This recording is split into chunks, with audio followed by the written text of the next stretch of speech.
A council chamber. Torches burning low along stone walls, throwing long shadows across a circular table where the most powerful people in the Hidden Leaf village sit arguing about budget allocations at nearly midnight. Clan heads. Elders. Shinobi commanders who have killed men with their bare hands and slept fine afterward. 23 of the sharpest political minds in the Land of Fire, all convinced they are the ones steering the ship. None of them noticed the faint shift of air in the rafters above. None of them noticed the pair of blue eyes watching everything, every twitch, every glance exchanged between rivals, every carefully worded lie, cataloging it all with the cold precision of a machine built for exactly one purpose. If you told these people, right now, in this very room, that the outcome of tonight's vote had already been decided 3 weeks ago by a 12-year-old boy who eats ramen for breakfast and can't tie his own headband straight, they would laugh you out of the village. And that, dear viewer, is exactly the point. Before we get to how this moment came to be, let's rewind. Let's go back to where it all started, to a version of Naruto Uzumaki that the entire village thought they understood. The loud one. The prankster. The dead last. The kid who couldn't land a transformation jutsu to save his life. They were wrong about all of it. And if you're new here, go ahead and hit that subscribe button, because this series is about to show you exactly how wrong, and exactly how far one boy was willing to go to protect a village that never once protected him. Naruto Uzumaki was 7 years old the first time he understood, really understood, why the villagers looked at him the way they did. It wasn't the whispers.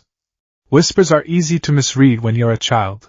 You can convince yourself they're about someone else, or nothing at all. It wasn't even the way shopkeepers overcharged him or accidentally ran out of stock the moment he walked through the door.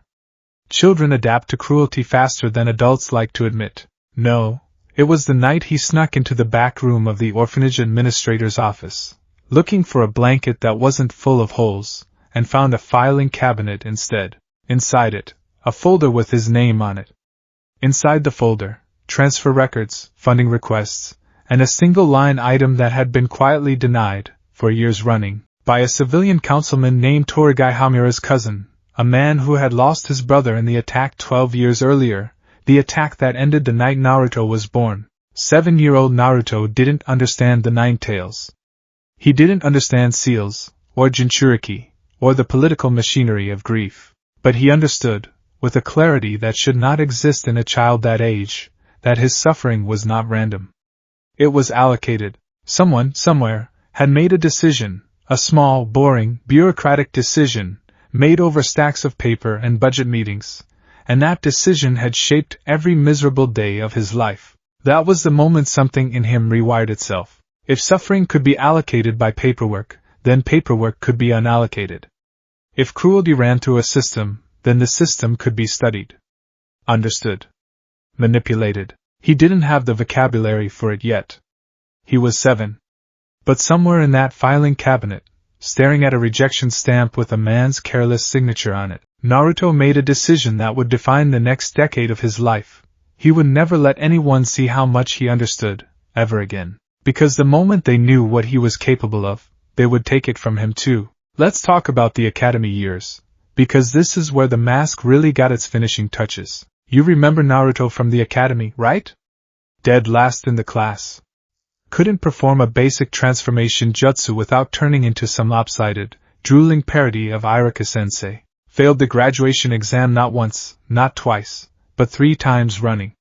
The kid everyone, teachers, classmates, even some of his own instructors behind closed doors, had quietly written off as a lost cause. Here's the thing nobody knew. Every single one of those failures was a calculation. Let's break down the math, because I promise you it's more interesting than it sounds. A transformation jutsu is not a difficult technique. It requires precise chakra control and a clear mental image of the target. Naruto had performed it correctly, in private. By the age of 9, he tested it obsessively in the forest behind his apartment, transforming into stray cats, fallen logs, even a reasonably convincing copy of the third Hokage's ceremonial robes, a fact that, if it had ever gotten out, would have caused a diplomatic incident of truly spectacular proportions. But performing it correctly, publicly, in front of Irika and 30 other students? That would have raised a question. And questions were the one thing 7-year-old Naruto, now 12, now with a decade of practice behind the mask, could not afford. So he failed. Precisely. Consistently. In ways calibrated to look like genuine incompetence rather than sabotage. He'd let his chakra spike a fraction too high, producing the signature poof of smoke and the wrong transformation entirely. He'd miss his shuriken throws not randomly, but in a specific, repeatable pattern that any real analysis would read as per fine motor control rather than boy deliberately adjusting his wrist angle by 4 degrees. You want to know something almost funny? Naruto once calculated the exact statistical distribution of a genuinely untalented student's shuriken accuracy, based on observing his classmates for 2 years, and then reproduced that distribution in his own throws, down to the standard deviation. That's not failing a test. That's understanding a test so completely you can forge failure. Iruka never suspected a thing. Why would he? He had 30 kids to manage, and one of them was clearly a mess. It's a lot easier to see a kid struggling and think he needs more practice than to think this child has reverse-engineered the statistical baseline of my grading rubric and is performing incompetence as a survival strategy. Nobody's brain goes there. That's exactly why it worked. If you're enjoying this deep dive into the mind of a 12-year-old criminal mastermind hiding inside a jumpsuit that could be seen from space, go ahead and smash that like button. It genuinely helps this channel keep telling these stories. And trust me, we are just getting started. By the time he was 10, Naruto had started keeping what he privately called, in the silence of his own head, the ledger. It wasn't written down anywhere. That would have been insane. An 8-year-old walking around with a notebook full of Konoha's political relationships is the kind of thing that gets found and gets you killed. No, the ledger lived entirely in his memory, organized with a structure that would have made any real intelligence analyst weep with professional jealousy. Every clan head, every civilian councilman, every merchant family with enough money to matter. Naruto mapped their relationships the way other kids his age mapped the routes to the best dango stand, who owed favors to whom, which families had old grudges from the war, which shinobi commanders quietly resented the Hokage's authority, and which ones would die before questioning it, who visited Danzo Shimura's compound after dark, and how often, and whether they left looking nervous or satisfied. He built this map the same way he built everything else, by being underestimated. Nobody polices their conversation around the dead last orphan kid eating alone in the corner of a tea house. Tea. Always tea. Naruto had decided early on that a boy known for chugging milk and slurping ramen broth had no business developing a taste for anything stronger, and besides, sobriety was a competitive advantage nobody else in this story seemed to value. Nobody watches what they say in front of a 12-year-old they've already decided is too stupid to understand it. That was Naruto's first real weapon. Not a jutsu. Not a bloodline. Invisibility through contempt. He listened. He remembered. He cross-referenced. And slowly, patiently over years that most people spend learning to ride a bicycle, Naruto Uzumaki built a working model of Konoha's entire political ecosystem inside his own head. Accurate enough that, if you'd handed it to the third Hokage himself, Hiruzen Sarutobi would have needed a long moment to process just how thorough it was. The question was never whether Naruto understood the system. The question was what he intended to do with that understanding. The councilman's name was Ueo Bunta, and he was, by any honest measure, a small man doing small evil. Bunta sat on Konoha's civilian council, a body of merchants and administrators that handled the village's non-military budget, funding for infrastructure, schools, and, on paper at least, the orphanage system that housed dozens of children left parentless by 2 decades of war. Bunta had a nephew who ran a weapons supply company, and for the past 6 years, Bunta had been quietly steering supply contracts toward that nephew's business at inflated prices. Prices padded just enough that the orphanage's already meager budget kept coming up short, year after year, always with some plausible excuse. Rising material costs. Unexpected shortages. The kind of bureaucratic language that makes theft sound like bad luck. Naruto had found the pattern at age 9. It had taken him 3 more years to find the proof. Here's where it gets interesting. Naruto didn't have access to classified financial records. He was a 12-year-old failing student with no formal standing whatsoever. What he did have was patience, an eidetic memory for conversation, and an absolute mastery of the fact that adults will say almost anything in front of someone they've dismissed as harmless. Over the course of 18 months, sitting in the corner of a tea house 3 streets from the council building, drinking the same cup of green tea for 2 hours at a stretch, Naruto had listened to enough half-drunk conversation, half-finished conversation, let's keep this village family-friendly, between low-level clerks and mid-tier merchants to reconstruct the entire scheme in his head. Delivery dates that didn't match invoice dates. A shipment manifest mentioned once, in passing, by a supply clerk complaining about overtime. A nephew's name that came up twice in 2 years, both times attached to phrases like taken care of and don't worry about the paperwork. Naruto couldn't prove any of it in a courtroom. But he didn't need a courtroom. He needed one man, in one office, to ask one question at exactly the right moment. That man was the third Hokage. Here's how you get information into the hands of the single most powerful and most heavily protected man in the entire village without him ever knowing it came from a 12-year-old orphan. You don't send it directly. You let it arrive sideways. Naruto knew Hiruzen Sarutobi had a weekly ritual.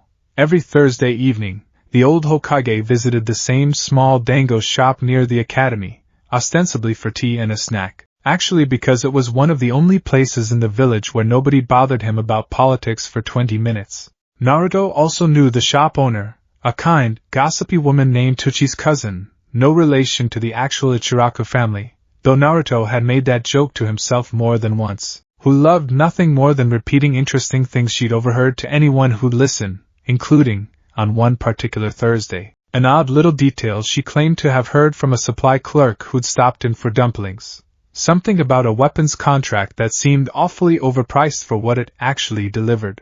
Naruto had planted that detail in her ear 4 days earlier. Casually. As a funny thing I heard while he pretended to struggle with his homework at her counter. He knew she'd repeat it. He knew who she'd repeat it to. He knew, with the same cold certainty he applied to every other calculation in his life, that Hiruzen Sarutobi, a man who had survived 3 shinobi wars by never ignoring a strange detail, would pull that thread the moment he heard it. 2 weeks later, Iwao Bunta's nephew's weapons contract was quietly terminated during a budget review irregularity. The orphanage system received a modest but real increase in its supply funding the following quarter. Bunta himself kept his council seat. Naruto wasn't interested in destroying the man, not yet, not for something this small, but the money stopped flowing.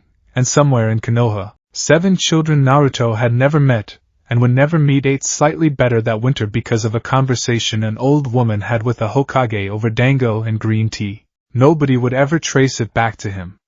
That was the entire point. Standing outside the dango shop that evening, hood up, hands in his pockets, watching Hiruzen walk away deep in thought, 12-year-old Naruto allowed himself exactly 4 seconds of quiet satisfaction before reburying it. The way he buried everything, under the practiced, empty grin of the village idiot. 4 seconds. That was the ration.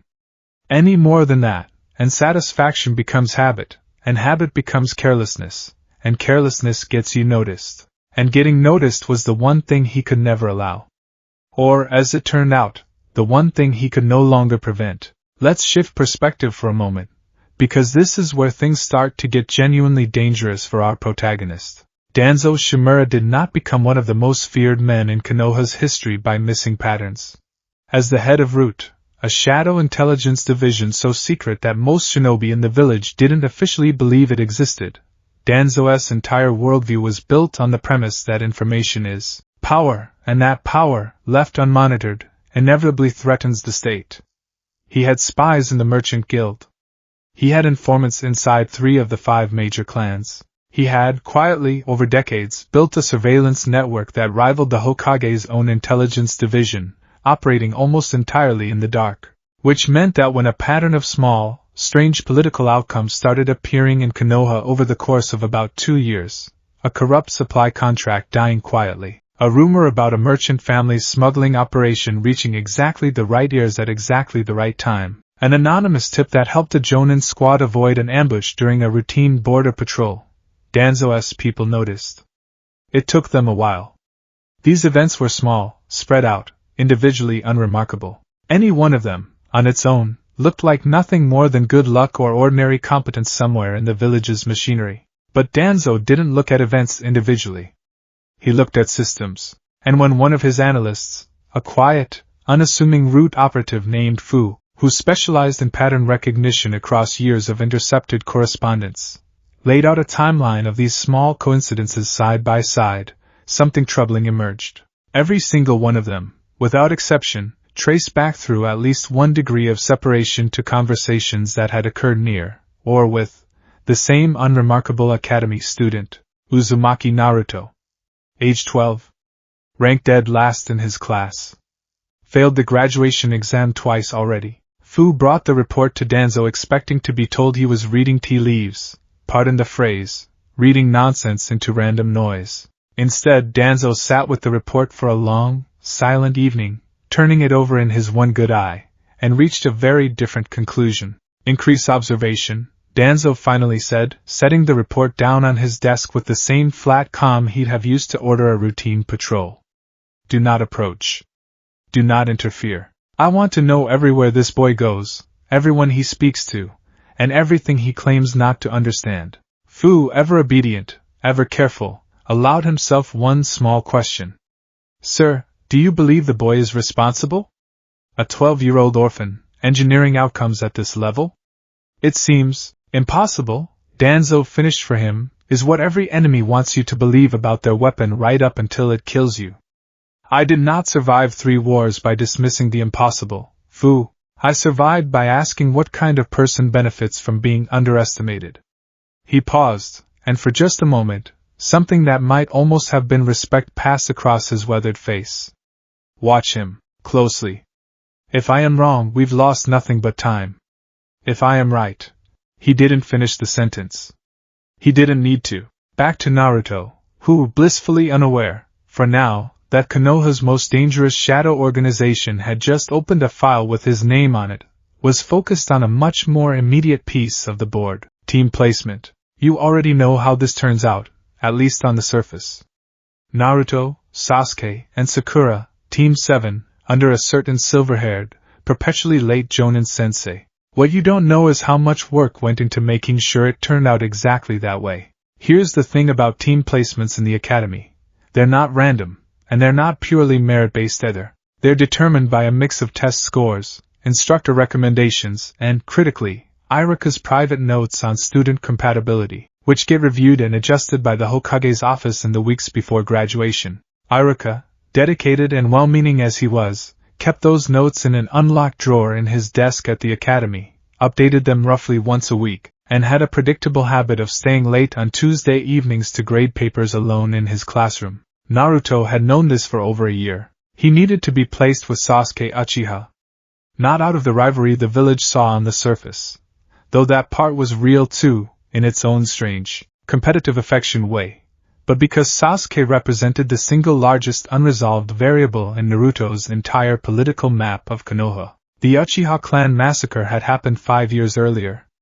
Naruto had been 7 years old, already deep into his private study of the village's power structures, when nearly an entire clan was wiped out in a single night by one of their own. He'd spent years quietly piecing together fragments of the truth that even most adults in the village didn't have.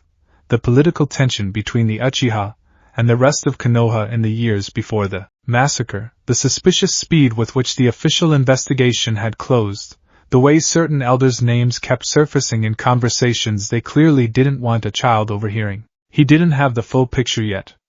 Not even close. But he understood enough to know that Sasuke Uchiha, the last loyal survivor of that clan, carrying a bloodline that men like Danzo would very much like to control, was a piece on the board that someone, somewhere, intended to move. And Naruto had made a decision, quietly, privately, long before either of them ever knew each other's names. If Sasuke Uchiha was going to be moved by someone, it was not going to be by Danzo Shimura. It was going to be by Naruto, who at least had the decency to care whether the boy survived the game. So, 3 weeks before graduation, Naruto engineered a conversation. He didn't touch Iruka's notes directly. That would have been reckless, and worse, traceable. Instead, he did something far simpler and far harder to trace. He became, deliberately and consistently, a slightly better version of his usual disruptive self, specifically in moments involving Sasuke. A comment here about how annoying Sasuke was that made Irika chuckle and jot something down. A moment of genuine, unscripted competitiveness during a sparring exercise that made even the most jaded instructors pause and think, huh, those two actually push each other. He built, brick by brick over 3 weeks, a version of Naruto and Sasuke's dynamic that would naturally suggest itself to any instructor filling out a compatibility assessment, not through manipulation of the paperwork, but through manipulation of the reality the paperwork was supposed to describe. It's a subtle distinction, but it's the difference between forging a document and simply making sure the document, honestly filled out, says what you need it to say. Sakura's placement on the team was, frankly, a matter of convenience rather than design, though Naruto would later admit, if only to himself, that having someone with her raw memorization skills and eventual medical aptitude nearby wasn't the worst outcome either. Some pieces of the plan were architecture. Others were just fortunate scaffolding. The morning team placements were announced. Naruto sat in the classroom, feigned surprise at hearing his own name paired with Sasuke's, groaned theatrically about being stuck with Sakura-chan and that jerk, and privately, behind the mask, allowed himself exactly 4 seconds of satisfaction. The ration held. If you know the story, you know what comes next. The infamous bell test, Kakashi Hataki's brutal first lesson in teamwork, and the moment Naruto, tied to a post, stomach growling, humiliated in front of his new teammates, gets offered food by Sakura and Sasuke and, in doing so, teaches the whole team what it means to work together. Here's what the show doesn't tell you. Naruto knew about the bell test before it happened. Every single genin team that had gone through Kakashi Hataki's evaluation over the past several years had failed it, a fact that was, in theory, a closely guarded secret among the Jonin Corps, but which, in practice, had leaked in fragments through exactly the kind of overheard tea-house conversation Naruto had built an entire intelligence network around. He pieced together the shape of the test. 2 bells, 3 genin, a trap designed to test cooperation rather than individual skill, nearly a year before he was old enough to be assigned a team. He could have walked into that test and passed it flawlessly on the first try, grabbed a bell through pure calculated efficiency, explained the trick to his teammates in 30 seconds, and been done with the whole charade before lunch. He didn't. Because the point of the test was never the bells. The point was to see whether 3 strangers could learn, under pressure, to trust each other, and if Naruto simply solved the puzzle himself, Sasuke and Sakura would never actually learn that lesson. They'd learn that Naruto solves problems, which is a very different and much more dangerous thing for 2 future shinobi to believe about their teammate. So Naruto performed. He lunged at Kakashi head-on, predictably, spectacularly, getting flattened in exactly the way a headstrong 12-year-old with more determination than sense would get flattened. He let himself get tied to that training post, stomach growling right on schedule, and watched, carefully, quietly, as Sasuke and Sakura worked through the puzzle at their own pace, nudging them only occasionally, with a comment here or a hey, isn't this weird? There, subtle enough that neither of them ever suspected they were being guided rather than simply struggling alongside him. When Sakura finally offered him a piece of her lunch, defying Kakashi's explicit order not to feed him, Naruto's genuine, unguarded smile in that moment was one of the only completely honest things he did all day. Kakashi passed the team. Announced his little speech about the importance of teamwork, the ones who abandon their comrades being worse than trash. All of it delivered with his usual half-lidded, unreadable calm. But here's the detail that matters, the one that barely gets a glance in the official record of that day. As Kakashi walked away from the training ground that evening, he found himself replaying one specific moment from the test, a fraction of a second where Naruto, tied to the post, mid-tantrum about being hungry, had glanced towards Sasuke and Sakura's argument with an expression that didn't match the rest of his performance at all. Calculating. Almost amused. Gone so fast Kakashi almost convinced himself he'd imagined it. Almost. Kakashi Hatake had spent years as one of Konoha's most decorated shinobi, a former ANBU captain who had learned, the hard way, that the things people almost imagine are usually the things worth paying closer attention to. He filed the moment away. Said nothing. And for the first time since taking on Team 7, allowed himself to wonder, quietly, privately, the way careful men wonder about dangerous things, whether the dead last student he'd been assigned was exactly who he appeared to be. 3 nights after Team 7's official formation, Naruto slipped out of his apartment well past curfew, dressed in dark, nondescript clothes instead of his usual blinding orange, and made his way through a series of back alleys toward a small, disused storage building near the edge of the merchant district. This was routine for him. Once every 2 weeks, under cover of darkness, Naruto met with an old information broker, a retired chunin turned freelance consultant named Ginma's old contact, a man history would remember, if it remembered him at all, only as the ledger keeper, and who had absolutely no idea that his youngest and strangest client was a 12-year-old genin, to trade small pieces of gossip, verify rumors, and occasionally purchase access to information that even Naruto's extensive network of overheard tea-house conversation couldn't reach. Tonight's meeting was unremarkable. A confirmation of a rumor about a shipping route. Nothing that would change the shape of the village. What Naruto didn't know, what his careful, patient, decade-long habit of always assuming he was invisible had, for the first time, failed to account for, was that a route operative had been quietly tailing him for the past 6 days, ever since Danzo's order to increase observation had gone into effect. The operative watched Naruto enter the storage building.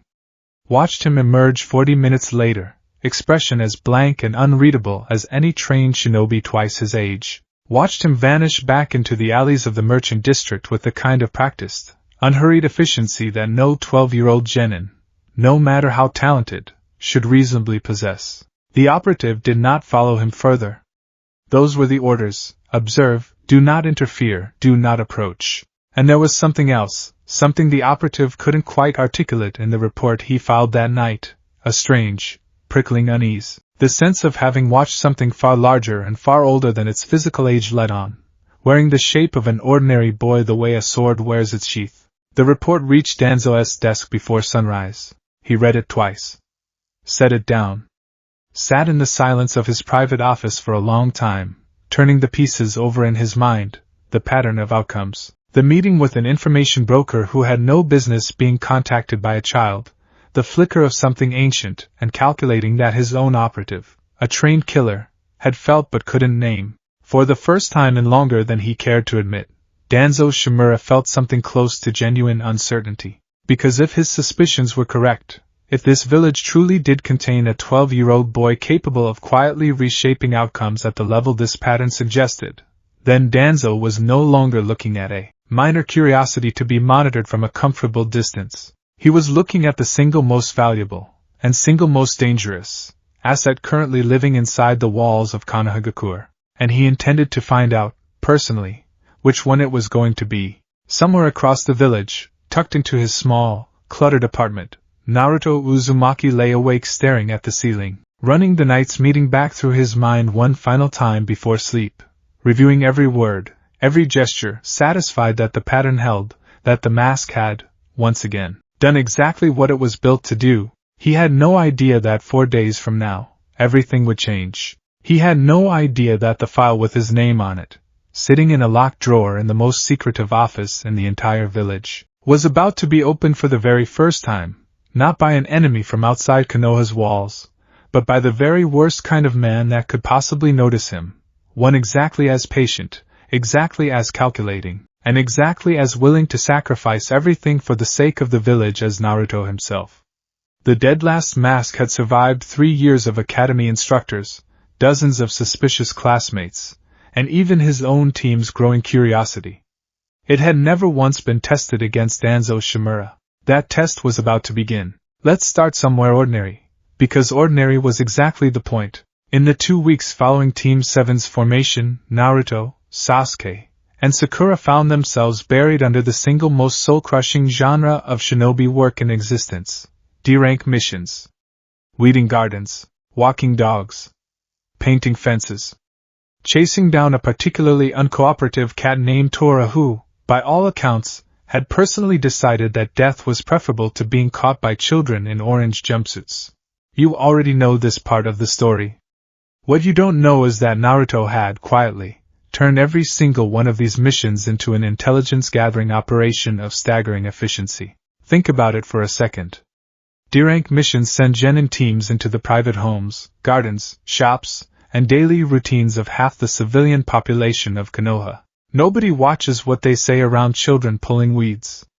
Nobody thinks twice about a genin overhearing a conversation while painting a fence, or walking a merchant's dog past 3 different council members' houses, or chasing an escaped cat through the exact alley behind the Yamanaka flower shop where clan gossip flowed like, well, let's just say it flowed freely. Every mission was cover. Every mission was data. Take the fence painting job at the home of a minor civilian councilman named Deiji Oren. On the surface, Naruto spent 4 hours slapping white paint onto wooden slats while complaining loudly about the heat. In reality, he spent those 4 hours listening to Oren's wife argue on the phone with her sister about a delayed shipment that was making her husband furious. A shipment Naruto would later connect, 3 months down the line, to an early thread in the same merchant family financial network he'd been quietly mapping since he was 9. Sakura noticed none of this, understandably. She was focused on her own frustration at being assigned menial labor when she trained for years to be a real shinobi. Sasuke noticed slightly more. He had, after all, spent his entire childhood being trained to observe, but what he noticed wasn't suspicious behavior. It was just Naruto being Naruto, loud, restless, always talking to someone, always somehow ending up in the middle of every conversation happening within 100 feet of him. That was the beauty of the mask. Naruto's genuine personality, his warmth, his relentless curiosity about people, his inability to just shut up and mind his own business, provided perfect natural camouflage for what was, underneath it all, one of the most disciplined intelligence-gathering operations in the history of the village. He didn't have to pretend to be nosy. He was nosy. He just happened to also be doing something with all that nosiness that nobody, not even his own teammates, could have imagined. Kakashi, for his part, watched his students with his usual detached amusement, one eye buried in his book, seemingly uninterested in anything beyond making sure nobody got hurt chasing a cat. But Kakashi's attention, as we established last chapter, had already been quietly redirected toward his blonde student in a way that hadn't existed before the bell test. He couldn't have told you exactly why. He just kept noticing small things. The way Naruto's eyes moved during conversations, always tracking, always cataloging, even when his mouth was busy complaining about something unrelated. The way he asked questions that sounded careless but somehow always landed on exactly the piece of information he needed. Small things. Filed away, the way careful men file away small things. If you want to understand how deep Naruto's information network actually ran by this point in his life, you have to understand his relationship with Irika Yumino. Because it was, without question, the single most valuable and least suspicious asset he had. Irika loved Naruto. Genuinely, unreservedly, the way you love a kid you've watched grow up half alone in a village that never gave him a fair chance. That love was real, and Naruto's affection for Irika was real too. This wasn't manipulation in the ugly, transactional sense. But it was, undeniably, a relationship Naruto had cultivated with the same patient precision he applied to everything else in his life. Because Irika occupied a uniquely useful position in Konoha's information ecosystem, a respected, well-liked instructor who sat in on staff meetings, had informal access to administrative gossip most active shinobi never heard, and, crucially, trusted Naruto completely enough to talk to him like an actual person instead of a problem to be managed. Once a week, usually on a slow evening, Naruto would show up at Irika's favorite noodle stand, plop down on the stool beside him, and start talking. About nothing, mostly. About missions, about Sasuke being such a jerk, about Sakura's temper. And somewhere in the middle of that stream of ordinary 12-year-old chatter, Naruto would ask one question, just one, carefully chosen, always sounding completely unrelated to anything important. And Irika, relaxed and genuinely happy to be talking with a kid he cared about, would answer honestly. "Hey, sensei, why'd that one substitute teacher leave so fast last month?" "Oh, budget stuff, I think." Something about the academy's funding getting cut for outside instructors. Honestly, it's been a mess since old man Torigai's cousin started pushing for those efficiency reviews. Naruto would nod, take a bite of noodles, and change the subject to something about ramen toppings. But that single sentence, Torigai's cousin, efficiency reviews, academy funding cuts, would slot perfectly into a mental ledger already 3 years in the making, connecting a name Naruto already suspected of financial misconduct to a fresh, verifiable thread of civilian council activity. It never felt like an interrogation. It never felt like anything other than two people who cared about each other, talking. That, more than any technique Naruto had ever practiced, was his greatest skill, the ability to extract exactly what he needed from a genuine relationship without ever tainting the genuine part of it. He hated, sometimes, how easy it was. There was a version of Naruto, a small, quiet, honest version buried somewhere beneath a decade of careful performance, that wished he could just talk to Iruka without an angle. Just be a kid, worried about a test, annoyed at a teammate, nothing more calculated than that. That version of Naruto didn't get to exist very often. For seconds here and there. That was the ration. Now let's get to the part you've been waiting for. 9 days after the Root operative's report reached his desk, Danzo Shimura made a decision that, for a man of his caution, was almost shockingly direct. He decided to meet Naruto Uzumaki himself. Not officially, of course. Not as the shadow leader of an intelligence organization the Hokage himself only partially controlled. Officially, Danzo Shimura was simply a village elder, a war hero, a respected, if somewhat severe, advisor who occasionally took an interest in the village's more promising young shinobi. It was, on paper, entirely unremarkable for a man in his position to request a brief meeting with a genin, ostensibly to discuss opportunities for advanced training programs available to talented students who felt held back by the standard academy curriculum. The meeting was arranged through Iruka, which was, itself, a piece of information Naruto filed away instantly and with considerable alarm the moment he heard it. Danzo didn't request meetings with random genin. Danzo didn't do anything without a reason buried 3 layers deep. If the head of Root wanted a private conversation with a 12-year-old dead last student, that meant one thing and one thing only. Somewhere, somehow, the mask had slipped. Naruto had exactly 2 days to decide how to handle it.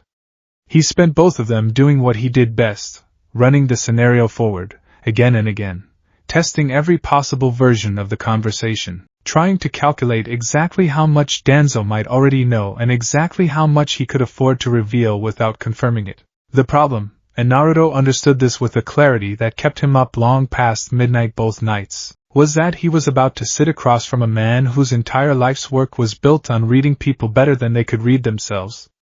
Iruka could be managed with genuine warmth and careful timing. Kakashi could be managed with plausible deniability and a good performance. Even the third Hokage, sharp as he was, operated within certain moral boundaries that made his behavior at least somewhat predictable. Danzo Shimura had no such boundaries. And that made him, by a significant margin, the most dangerous person Naruto had ever had to prepare for. The meeting took place in a small, spare room in one of the village's administrative buildings, not Danzo's actual headquarters, which even a genius 12-year-old had never managed to precisely locate, but a neutral space, plain wooden walls, a single low table, 2 cushions. Danzo sat with his cane across his lap, bandaged arm folded against his chest, his one visible eye fixed on the door the moment it opened. Naruto walked in wearing his usual grin, his usual slouch, his usual air of a boy who had absolutely no idea why an important old man wanted to talk to him. Hey. Iruka-sensei said you wanted to see me? Something about training? Sit, Danzo said. Not unkindly. Not warmly either. The voice of a man who had given orders to soldiers for longer than Naruto had been alive. Naruto sat, folding his legs beneath him with exaggerated, boyish awkwardness, glancing around the room like he was slightly bored and slightly nervous, the exact expression a genuinely unremarkable 12-year-old would wear in this situation. It cost him nothing to perform. It cost him everything to make sure the performance held. I have been observing the shinobi of this village for many decades, Danzo began, his tone even, measured, giving away nothing. Most young shinobi are exactly what they appear to be. Talented, or not, disciplined, or not. Simple equations, easily solved. He paused, letting the silence stretch just slightly too long. You, Uzumaki Naruto, have proven considerably harder to solve. There it was. Direct, blunt, no wasted movement, Exactly the kind of opening a man like Danzo would use, because subtlety was for people who had time to waste, and Danzo, closer to 70 than 60, had decided decades ago that he did not. Naruto let his eyes go wide, let his mouth drop open in exactly the right proportion of confusion and offense. What's that supposed to mean? I'm not hard to figure out. I'm gonna be Hokage someday. Everybody knows that. I train hard, that's it, that's the whole. Iwao Bunta's supply contract, Danzo said, cutting through the noise with the precision of a scalpel. A rumor, reaching the ear of a dango shop owner, reaching the ear of the Hokage, 4 days before a scheduled council budget review. A coincidence, on its own. Interesting, but not remarkable. He let that sit for a moment before continuing, his voice never rising, never sharpening, which was, in its own way, far more unsettling than if he'd shouted. An anonymous tip regarding smuggling activity along the eastern trade route, 6 months prior, which happened to reach a border patrol Jonin squad through a merchant who had, 3 days earlier, been overheard in conversation with a genin student at the academy. Another pause. A pattern Uzumaki. Small. Quiet. Consistent. And every thread of it, when traced back far enough, seems to pass within a few feet of you. Naruto felt something cold settle in his stomach, not panic. Panic was a luxury he trained himself out of years ago, but the sharp, focused clarity of a mind recalculating an entire scenario in real time. This was worse than he'd feared. Danzo hadn't come here with vague suspicion. He'd come here with a dossier. The question now wasn't whether Danzo suspected something. It was how Naruto could walk out of this room having given away as little as absolutely possible, while still convincing a man who had built an empire on distrust that there was, in fact, nothing here worth pursuing. He went with confusion. Genuine sounding, slightly frustrated confusion, the emotional register of a kid who felt like he was being accused of something he didn't understand, which, conveniently, required very little acting, because being interrogated by the most feared man in the village genuinely was confusing and frustrating, just not for the reasons Danzo assumed. Okay, look, I don't know anything about smuggling or contracts or whatever, Naruto said, scratching the back of his head, letting his voice climb half an octave the way a nervous kid's would. I talk to people, okay? I talk to everybody, that's what I do. I'm not, sneaking around spying on people. I just don't shut up, ask literally anyone. A beat, a flash of wounded pride. Is this because I'm bad at tests? Is that what this is? Because I'm not stupid, tests are dumb, okay, I'm gonna prove everybody wrong eventually. It was, Naruto knew, a genuinely brilliant answer, precisely because it was almost entirely true. He did talk to everyone. He didn't shut up. The mask and the reality overlapped so completely in that single defense that even a lie detector calibrated by 20 years of shinobi warfare would have struggled to find the seam. Danzo studied him for a long moment, his expression unreadable, his single eye betraying absolutely nothing. Whatever internal calculation was running behind that scarred, weathered face, Naruto couldn't read it, and that, more than anything else in the room, told him exactly how outmatched he potentially was. Perhaps, Danzo said finally, you are simply a boy who talks too much, in the right places, at the right times, with remarkable and entirely accidental frequency. Yeah. Basically.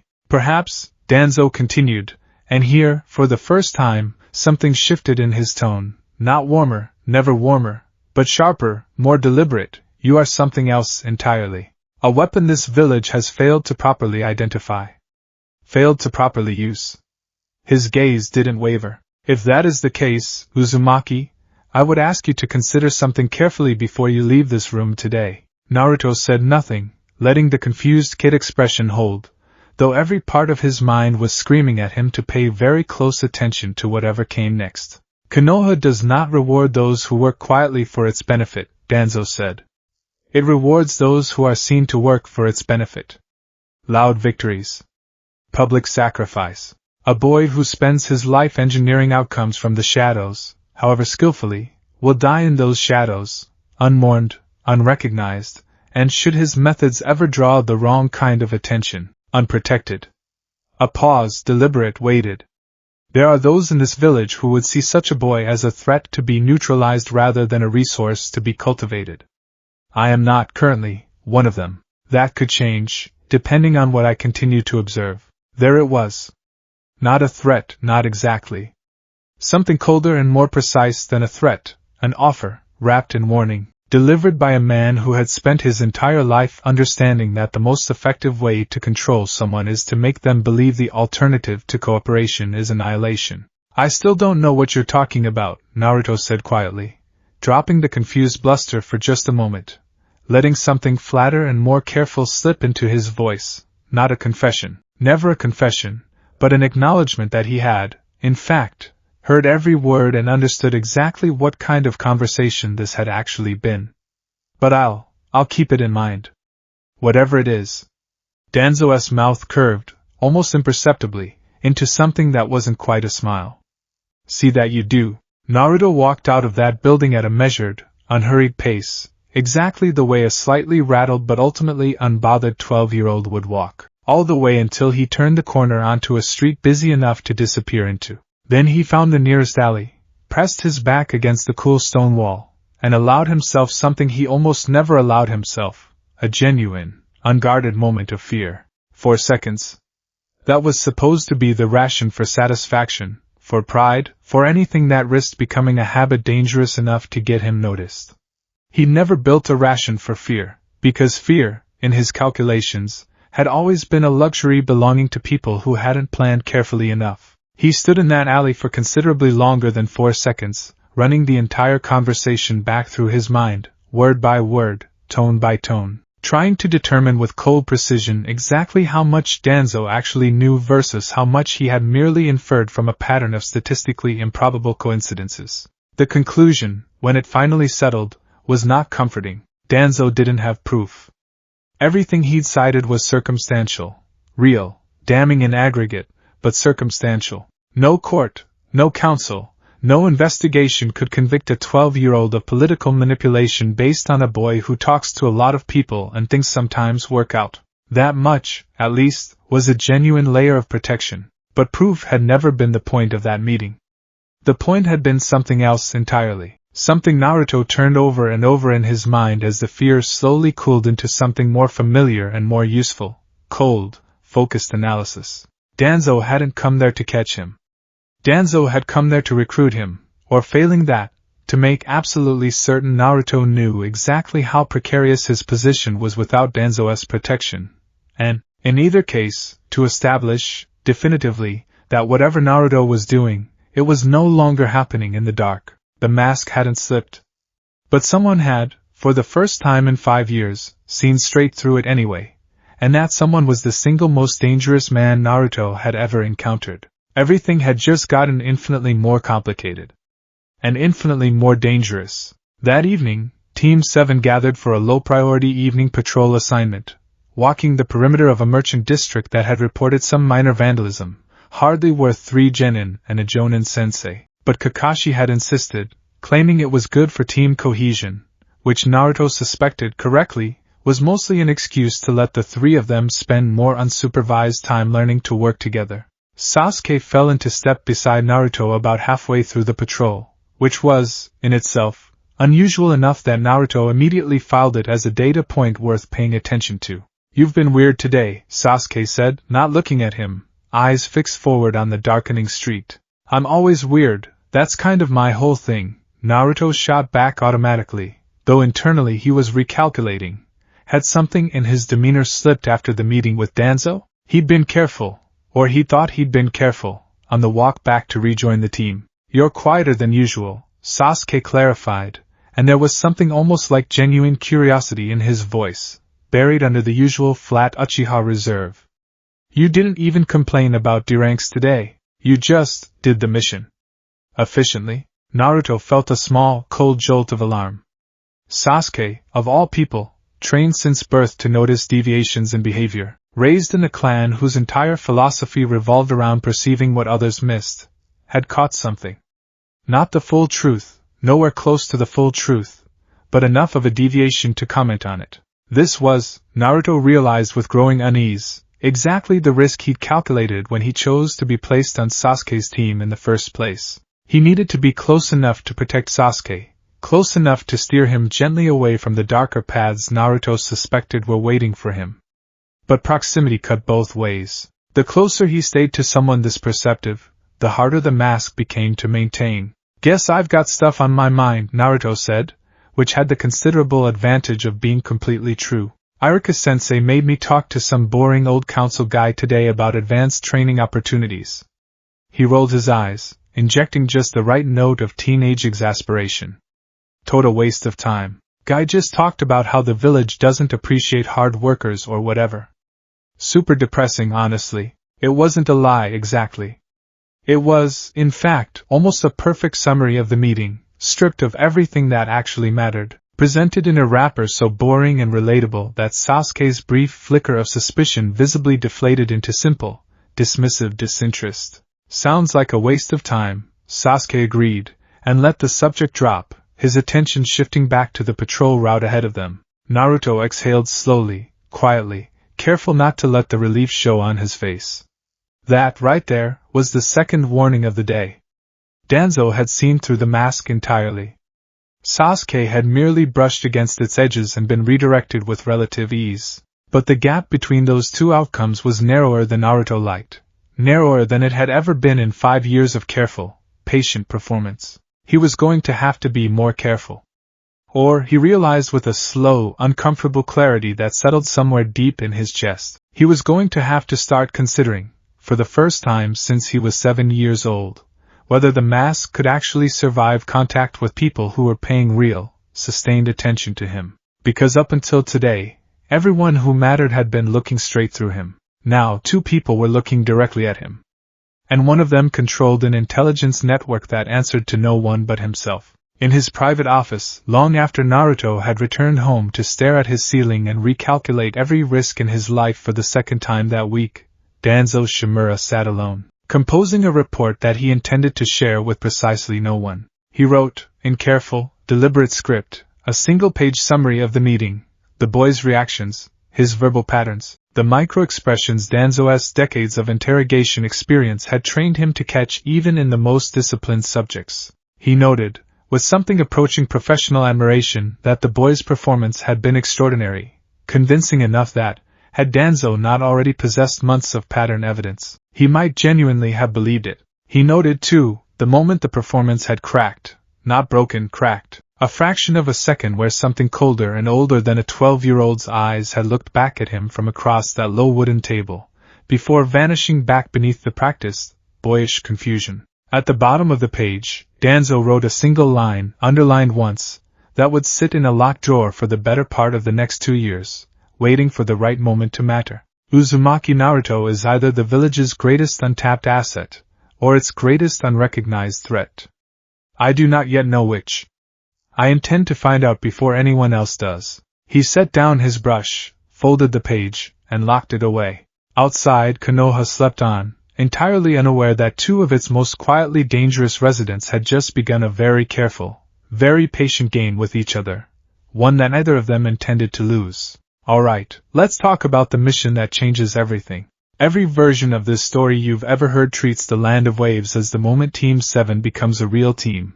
The mission where Sasuke unlocks his Sharingan, where Naruto finds the will to keep fighting even when his body gives out, where a bridge gets named after a boy who used to be too scared to leave his own house. All of that still happens here. Don't worry, we're not skipping the parts you came for. But underneath all of it, underneath the fight with Zabuza, underneath Haku's mask, underneath Gado's greedy little empire of fear, there's a second mission happening. One nobody in the official record ever wrote down, because nobody except a 12-year-old genin with an IQ that would break most testing instruments ever knew it was happening at all. This is the mission where Naruto Uzumaki stops playing defense in his own village and starts actively dismantling someone else's criminal empire. For practice. If that sounds like a big claim, buckle in. Subscribe if you haven't, notification bell if you want to catch these the moment they drop, and let's get into it. You already know the setup. A drunk, sorry, let's keep this clean, a weary, Exhausted old bridge builder named Tizuna stumbles into Konoha requesting a simple C-rank escort mission back to his home in the land of waves. Team 7 gets assigned. Everyone assumes it's routine.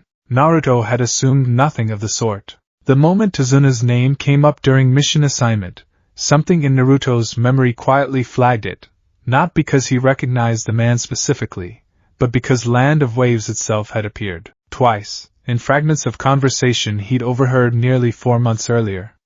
A merchant complaining about shipping costs doubling overnight. A supply clerk mentioning, in passing, that an entire trade route through the Land of Waves had gone eerily quiet, with cargo ships either turning back or simply vanishing from the schedules altogether. At the time, Naruto had filed it away as background noise, one thread among hundreds in a mental ledger that stretched across half the Land of Fire's economic relationships. He hadn't had a reason to pull on it.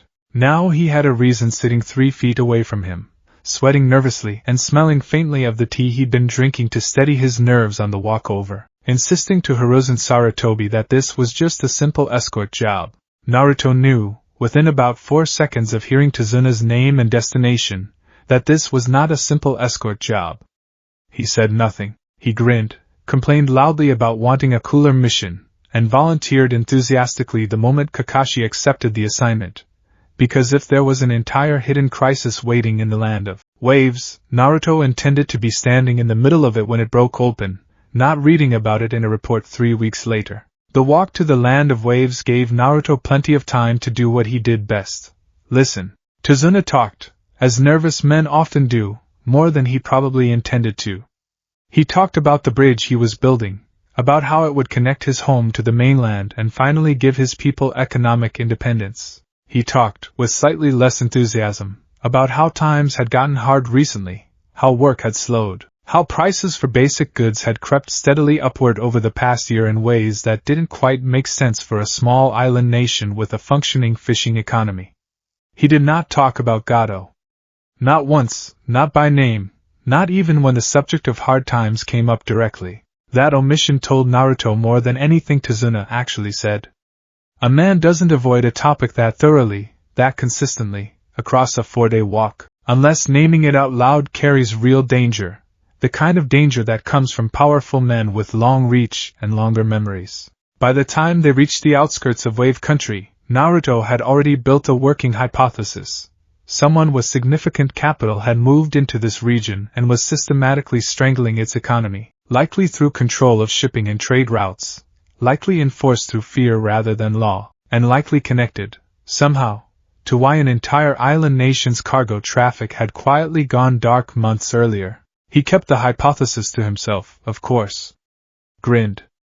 Complained about how far they were walking. Asked Sakura loud, obnoxious questions about ninja techniques that made her sigh and roll her eyes. Exactly the kind of behavior that made absolutely certain nobody, not Tizuna, not Sasuke, not even Kakashi, still half buried in his book, noticed how carefully he was cataloging every broken-down shop, every abandoned dock, every gaunt, hollow-eyed face they passed on the road into the village. By the time the ambush came, 2 Miss Shinobi, chains, a rain of shredded fake bodies that turned out to be substitution clones, Naruto had already privately concluded that this mission was going to be considerably more interesting than a bridge he'd underestimated.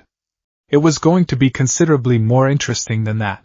Let's talk about the fight with Zabuza Momochi, because this is where you start to see the seams of the mask fraying, ever so slightly, for the very first time in front of the one person on Team 7 sharp enough to actually clock it.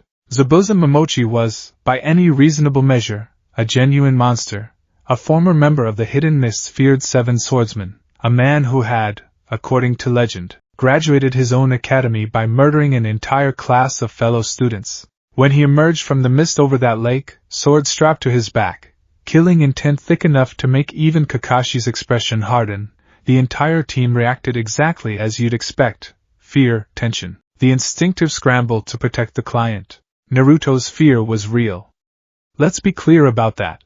Genius doesn't make a 12-year-old immune to the raw, animal terror of standing in front of a man radiating enough bloodlust to make grown jonin sweat. What made Naruto different wasn't the absence of fear. It was what happened underneath the fear, running in parallel, the way it always did. Even as his hands shook, even as every instinct screamed at him to run, a colder, quieter part of his mind was already working the problem. Zabuza's stance. The angle of his blade. The specific way he moved around Kakashi rather than directly at him, testing, probing, looking for an opening rather than committing to a killing blow despite clearly having the raw power to try one. Zabuza wasn't fighting like a man confident in a clean victory. He was fighting like a man managing risk, which meant, Naruto realized with the kind of clarity that would have terrified anyone who understood what it meant, that Zabuza had a reason to preserve his own strength beyond this particular fight. That detail, Zabuza's controlled, almost economical aggression, rather than the unrestrained slaughter his reputation suggested, became the first hard data point in Naruto's growing theory that there was someone else, someone giving orders, standing behind this entire operation. When Kakashi got trapped inside Zabuza's water prison jutsu, most of the chaos that followed unfolded exactly as canon remembers it. Naruto's brash, reckless-looking charge. The sexy jutsu distraction that bought Sasuke and Sakura the opening they needed. The desperate scramble to free their sensei before Zabuza could finish him off. What the official record misses is the half-second, right before Naruto executed that ridiculous, humiliating jutsu, where he ran 3 separate tactical options through his head, weighed the psychological impact of each against Zabuza's demonstrated fighting style, and selected the single most effective option specifically because it was the one Zabuza, a serious, disciplined killer who clearly took his own reputation seriously, would be least prepared to process quickly. A dignified attack invites a dignified counter. Absurdity invites hesitation, and hesitation, against a man of Zabuza's caliber, was worth more than brute force any 12-year-old genin could hope to bring to that fight. It worked exactly as calculated. Zabuza's split-second confusion bought Sasuke and Sakura the 2 seconds they needed. Kakashi, once freed, filed away exactly one more small, strange detail to add to his growing collection. The timing of that ridiculous jutsu had been too precise, too perfectly synced with the narrow window of vulnerability in Zabuza's technique, to have been the product of pure luck or blind panic. He said nothing. Not yet. But the collection was growing. When the masked hunter Nin appeared, delivered what looked like a killing blow to Zabuza's neck, and vanished with the body in a flurry of leaves, Kakashi, exhausted from the fight and the chakra strain of his Sharingan, accepted the explanation at face value, at least initially, before his own suspicions started creeping back in over the following days. Naruto did not accept it. Not for a second. The technique the hunter Nin had used, those precise, needle-like Senbon, delivered with an accuracy that suggested surgical control rather than lethal intent, didn't match the story being sold. A hunter Nin's job is disposal, not preservation. A professional executioner doesn't waste time on delicate precision when a straightforward kill would do. Naruto had spent years learning to read the difference between violence intended to end a life and violence intended to simulate ending one, mostly from watching the careful, deniable political maneuvering of Konoha's council chambers, where accidents were so often staged with exactly this kind of surgical restraint. He kept the observation to himself. There was no version of "Hey, I think that hunter Nin faked Zabuza's death using suspiciously non-lethal chakra points" that a supposedly dead last genin could say out loud, without inviting exactly the kind of scrutiny he'd spent 5 years avoiding. So he filed it, quietly, alongside everything else, and watched. He didn't have to wait long to be right. The following days at Tazuna's home gave Naruto his first real, close-range look at what fear does to an entire community over time. And it was here that the second half of this chapter's real story began. Inari, Tazuna's grandson, was a boy who had, by all appearances, given up entirely. Sullen, withdrawn, contemptuous of anyone who talked about hope or heroism as though those words meant anything in a village slowly being strangled to death by a man in a suit who never had to lift a sword, himself. Naruto recognized something in that boy almost immediately. Not pity exactly, though there was some of that too, but recognition. Inari's despair had a shape Naruto understood intimately, the specific, hollowed-out cynicism of someone who had once believed the world could be fair and had that belief systematically dismantled by people with power and no accountability. It was, in its own way, a mirror of the boy Naruto himself might have become if he hadn't decided, at 7 years old, staring into a filing cabinet, to fight back instead of fold. The official version of this story has Naruto reaching Inari through raw, sincere emotional conviction, a speech about not giving up, about surviving pain, delivered with the kind of unguarded honesty that only Naruto Uzumaki could manage. And that part is true. Every word Naruto said to Inari about pain, about loss, about choosing to keep moving anyway, was completely genuine, pulled directly from a childhood of real suffering, not performed for effect. But here's the part the official record leaves out entirely. Naruto's decision to have that conversation with Inari, at that specific moment, in that specific way, was not accidental. He had noticed, over the preceding 2 days, a pattern in the village's collective behavior, small, cautious glances toward the treeline whenever Gato's name came up. A specific fisherman who always seemed to know exactly when Gato's enforcers were due for their monthly collection. A general sense that this was a community one strong push away from either total collapse or genuine, coordinated resistance. What that community lacked wasn't strength. It was belief that resistance could actually work, and belief, Naruto understood better than almost anyone alive, was not something you could argue someone into. It had to be modeled. It had to be demonstrated, publicly, by someone the community could see and believe in. Inari was the linchpin. Not because he was special, but because he was Tazuna's grandson, visible, sympathetic, a boy whose transformation from despair to hope would be witnessed and repeated by every adult in the village who'd watched him grow up broken since his stepfather's death. Change Inari's heart, publicly enough, and you didn't just change one boy. You planted the first seed of an uprising that would, when the moment finally came, tip an entire village from passive suffering into active resistance. Naruto hadn't calculated the exact words he'd use with Inari. The conversation, when it happened, was too raw and too real to have been fully scripted. But the decision to have it, at that dinner table, in front of Tazuna and Tsunami both, where the emotional impact would ripple outward through the household and eventually the village? That was deliberate. Every bit as deliberate as the anonymous tip that had sunk a corrupt weapons contract 3 years earlier. Some manipulations, Naruto had come to understand, were entirely compatible with sincerity. In fact, the best ones almost always were. While Sasuke trained in the forest with Kakashi and Naruto nursed the exhaustion of his own tree-climbing exercise, a very different kind of work was happening on the margins of the mission, work that history has entirely forgotten, mostly because nobody but Naruto ever knew it happened at all. On the second evening after their arrival, unable to sleep, restless in the particular way that came from having far too much processing power and far too little to occupy it, Naruto slipped out of Tazuna's house under the guise of training in secret, a cover story flexible enough to explain almost any unusual behavior for the rest of the mission, and made his way toward the small port town where Gato's shipping company maintained its local offices. He didn't break in. Breaking and entering left evidence, and evidence was the one thing Naruto's entire methodology was built to avoid. Instead, he did what he always did.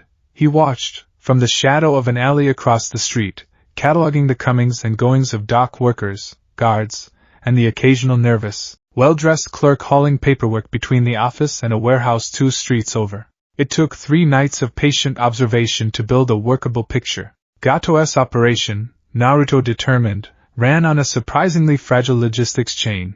A handful of key personnel, a limited number of enforcers, fewer than the village's fear suggested, which was itself a useful piece of intelligence, and crucially, a paper trail. Shipping manifests.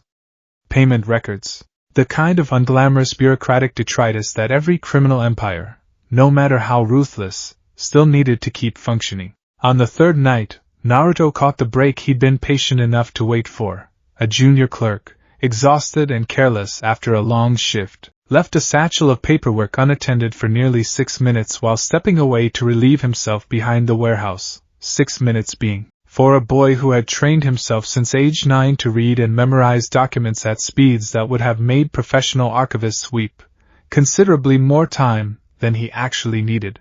What he found, flipping through page after page with methodical, practiced speed, confirmed and expanded everything he'd suspected. Gato's operation wasn't merely strangling wave country's shipping industry through simple economic pressure.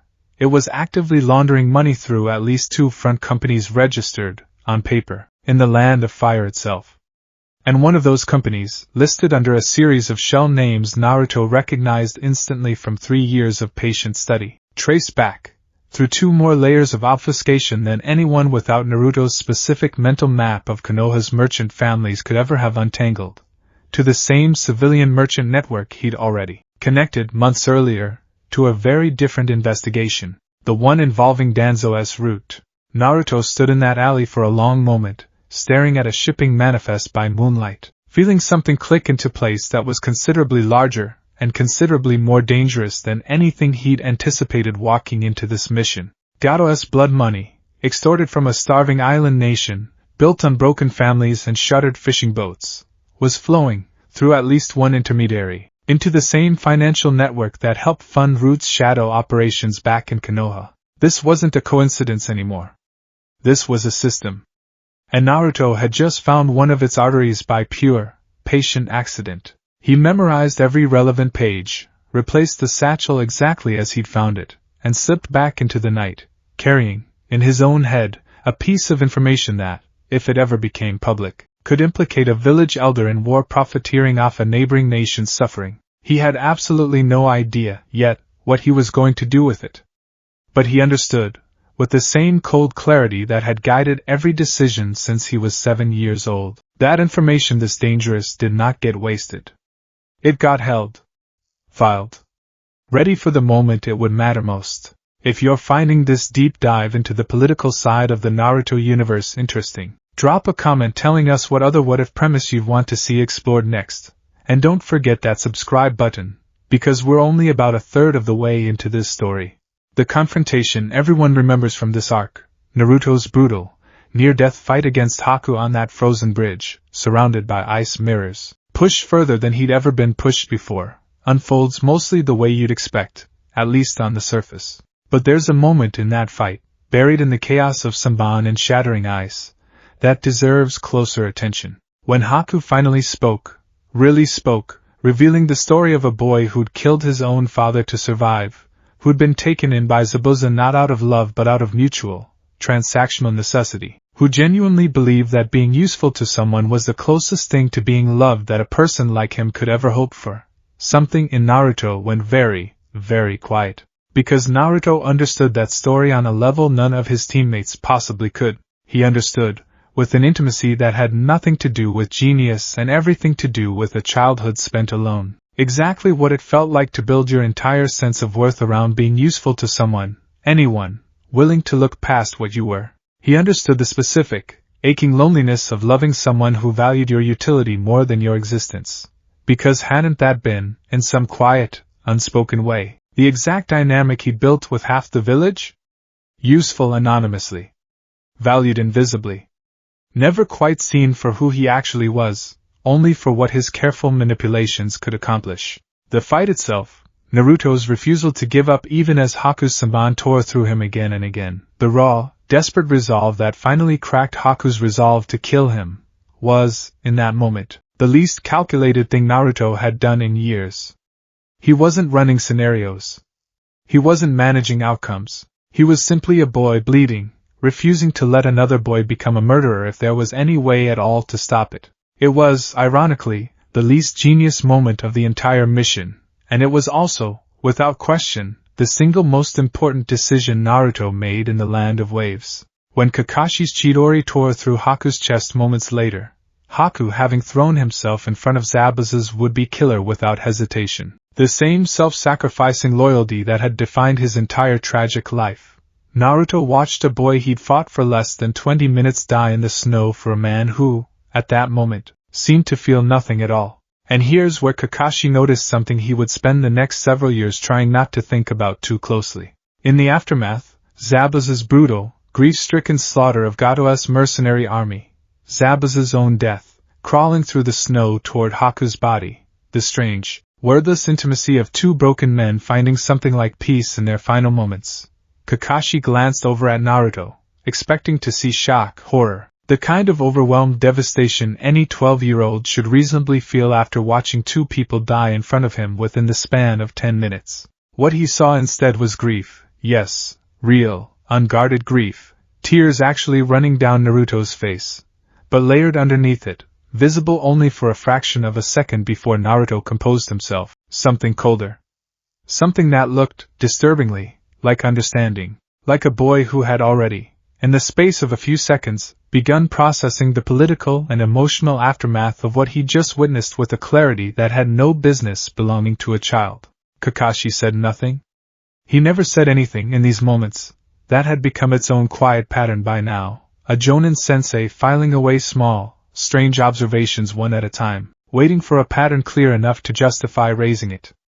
But standing there on that bridge, watching Naruto wipe his face and turn to help bury two enemies who'd very nearly killed them all, Kakashi found himself thinking, not for the first time, that there was considerably more going on behind his loudest student's eyes than anyone in this village had bothered to look for. The final confrontation with Gato played out largely as history remembers it, his mercenary army arriving to finish off Zabuza and claim the bridge for good, only to find the entire village of Wave Country standing behind Inari, armed with fishing spears and kitchen knives and a courage that, 3 weeks earlier, would have been unthinkable. What history doesn't record is the small, deliberate nudge that made that moment possible.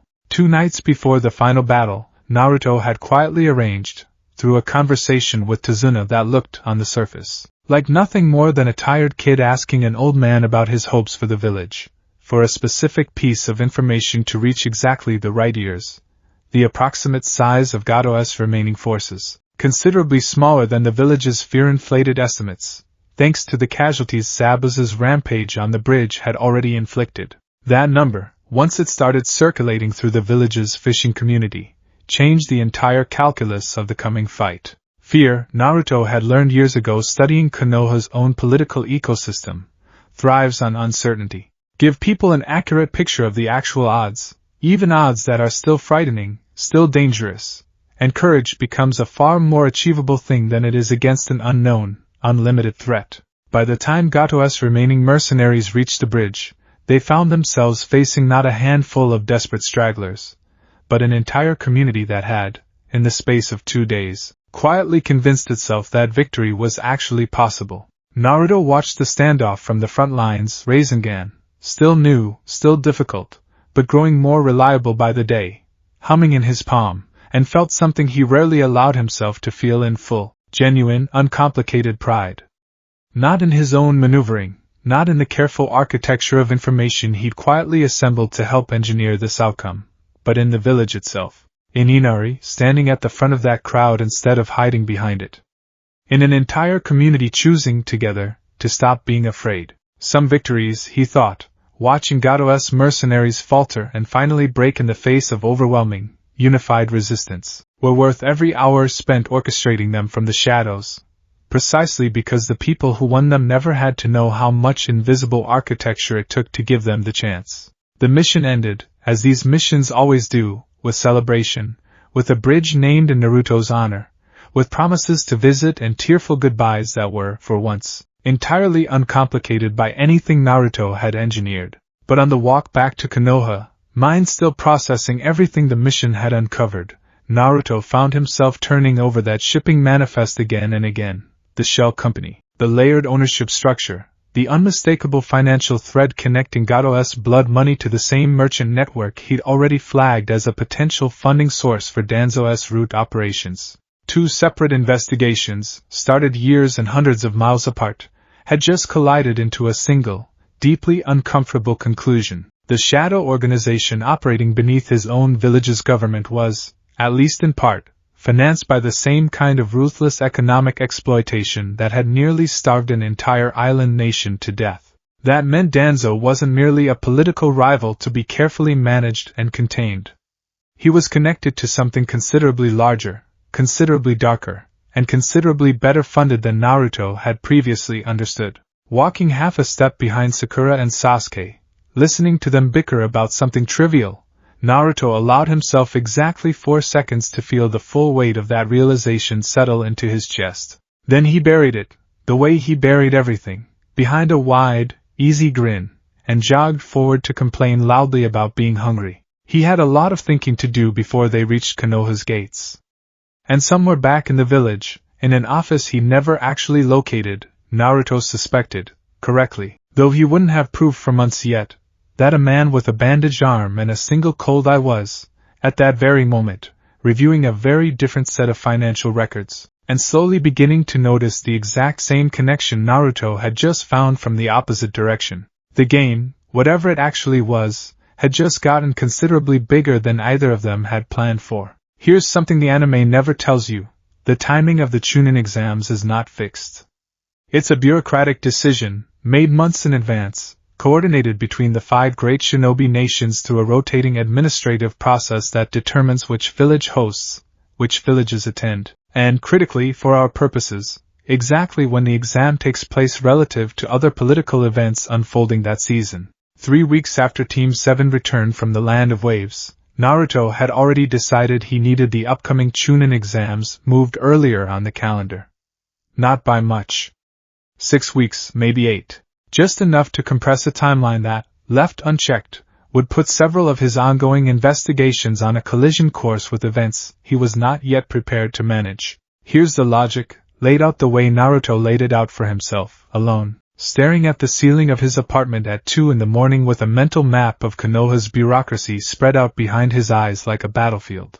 Sasuke's Sharingan was developing faster than expected, faster than even Kakashi seemed to fully appreciate, which meant Orochimaru's interest in the boy, an interest Naruto had suspected for over a year based on fragments of information about the Sanin's obsession with bloodline limits and forbidden research, was likely to accelerate as well. Naruto needed Sasuke tested, publicly, in a controlled environment where Naruto himself could observe and, if necessary, intervene, rather than waiting for Orochimaru to make his move at a time and place entirely of his own choosing. At the same time, the merchant network Naruto had traced from the Land of Waves back into Konoha's own financial ecosystem was accelerating a series of transactions that, based on the patterns he tracked for years, tended to spike around large diplomatic gatherings, moments when foreign delegations, foreign money, and foreign shinobi all converged inside Konoha's walls at once, providing perfect cover for exactly the kind of quiet, large-scale financial movement a shadow organization would want. The Chunin exams, hosted in Konoha, would bring exactly that convergence. Which meant the exams weren't just a testing ground for genin. They were, whether anyone else realized it or not, about to become the most important single opportunity Naruto would have all year to observe his 2 biggest ongoing investigations collide in real time, in a setting he had at least some ability to influence. He needed that collision to happen sooner rather than later, before Orochimaru's interest in Sasuke matured into something more dangerous, and while Naruto still had some hope of shaping the outcome rather than merely reacting to it. So he pulled a very small, very specific lever. Every administrative decision in Konoha, no matter how significant, eventually passes through a mid-level clerk's desk before it reaches the Hokage's final approval. This is true of budget requests, mission assignments, diplomatic correspondence, and, as it happened, the scheduling proposals for major inter-village events like the Chunin exams. The clerk responsible for processing the exam scheduling proposal that particular season was a quiet, overworked man named Tetsuya, who had, 6 months earlier, been the recipient of an entirely unrelated favor from a 12-year-old genin who'd happened to notice Tetsuya struggling to carry an enormous stack of records back to the archive after a D-rank mission, delivering supplies to that same office, and had spent 20 unpaid minutes helping him sort and file them by date, mostly out of genuine kindness, but also because Naruto had, even then, understood the long-term value of being remembered fondly by exactly the kind of overworked administrative staff who quietly controlled the actual machinery of the village. Naruto didn't ask Tetsuya to do anything improper. That would have been clumsy, traceable, and completely unnecessary. Instead, he simply stopped by the records office one afternoon, ostensibly to ask an innocuous question about mission report formatting for an assignment Irika had given him, and mentioned, in the most offhand way imaginable, that he'd heard a rumor the exams might get pushed back later in the year due to some scheduling conflict with a neighboring village's internal elections. It was, notably, not true. Naruto had invented the rumor entirely, calibrated specifically for the effect it would have on a conscientious, slightly anxious clerk who took genuine pride in processing his paperwork efficiently and correctly. Tetsuya, alarmed at the idea that he might be sitting on outdated scheduling information, pulled the current proposal that same afternoon to double-check the dates against the latest diplomatic correspondence, correspondence that, as it turned out, actually supported an earlier exam date rather than a later one, a detail buried in administrative language dense enough that it had simply been sitting unprocessed in a queue for over a week, waiting for someone to notice it mattered. Tetsuya, being thorough, flagged the earlier date as the correct one and moved the proposal up the chain that same day, rather than the following month, as it would have happened without a rumor to prompt urgency. 6 weeks. That was the entire lever. One overheard fabrication, delivered to exactly the right overworked clerk, at exactly the right moment, compressing an entire international diplomatic calendar by a month and a half without a single person ever suspecting that anything had been engineered at all. Naruto found out, 3 days later through Irika, that the exam date had been moved up. He expressed appropriate, uncomplicated excitement. Whoa, really? That's awesome. Guess I'd better start training harder. And privately allowed himself exactly 4 seconds of quiet satisfaction before burying it beneath a much longer, much more anxious calculation about everything that now needed to happen in a considerably shorter window than he'd originally planned around. You know the broad strokes of the Forest of Death. 50-some genin teams. A 5-day survival exam. Scrolls to collect, trade, and steal. And somewhere in the middle of it, one of the most dangerous men in the shinobi world showing up disguised as a sound village genin, hunting specifically for Sasuke Uchiha. Naruto had suspected, going in, that something like this was possible, not the specific detail of Orochimaru's disguise, which even his considerable intelligence gathering hadn't managed to uncover in advance, but the broader shape of the danger. Sasuke was valuable. Sasuke was watched. Sasuke was, as far as Naruto's careful mapping of the shinobi world's power players suggested, exactly the kind of asset that attracted exactly the kind of predator who didn't wait for official channels to make his move. So when the ground beneath their campsite exploded and a massive, coiling snake burst out of the earth to swallow Naruto whole on the second day of the exam, some small, cold part of him, the part that never fully stopped calculating, even mid-crisis, had already begun running scenarios before his body had even finished processing the raw terror of being inside a snake's digestive tract. He cut himself free with a kunai, tumbled out into the underbrush gasping, and immediately clocked the second, larger threat rippling through the air nearby, overwhelming, suffocating killing intent, radiating from a sound nin who was standing entirely too calmly for someone who should, by every metric of genin combat, be intimidated by an opposing team. Here's where the performance began. Naruto knew, within seconds of laying eyes on Orochimaru wearing his borrowed sound village disguise, that something was deeply wrong with this person. The killing intent alone was enough to place him several tiers above any genuine genin. But more than that, the way the man moved, the specific quality of restraint in his posture, the faint, almost imperceptible pleasure flickering across his face as he watched Sasuke's fear response. All of it matched a profile Naruto had built years earlier from fragmented rumors about Konoha's most infamous traitor, a man obsessed with bloodlines, forbidden techniques, and the specific, twisted joy of watching talented young shinobi break under pressure. Orochimaru of the Sannin. In the Forest of Death. Wearing a genin's disguise. Hunting Sasuke personally.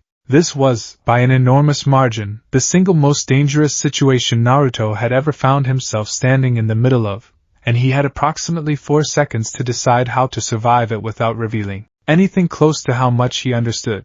The genuine version of Naruto, brash, protective, furious at watching his teammate get toyed with, took over first, and that part, crucially, required no performance at all. He charged. He got flattened, spectacularly, the way a talented but fundamentally outmatched genin would get flattened by an S-rank missing nin. This was real. Orochimaru's strength genuinely was overwhelming, and Naruto's body genuinely could not compete with it.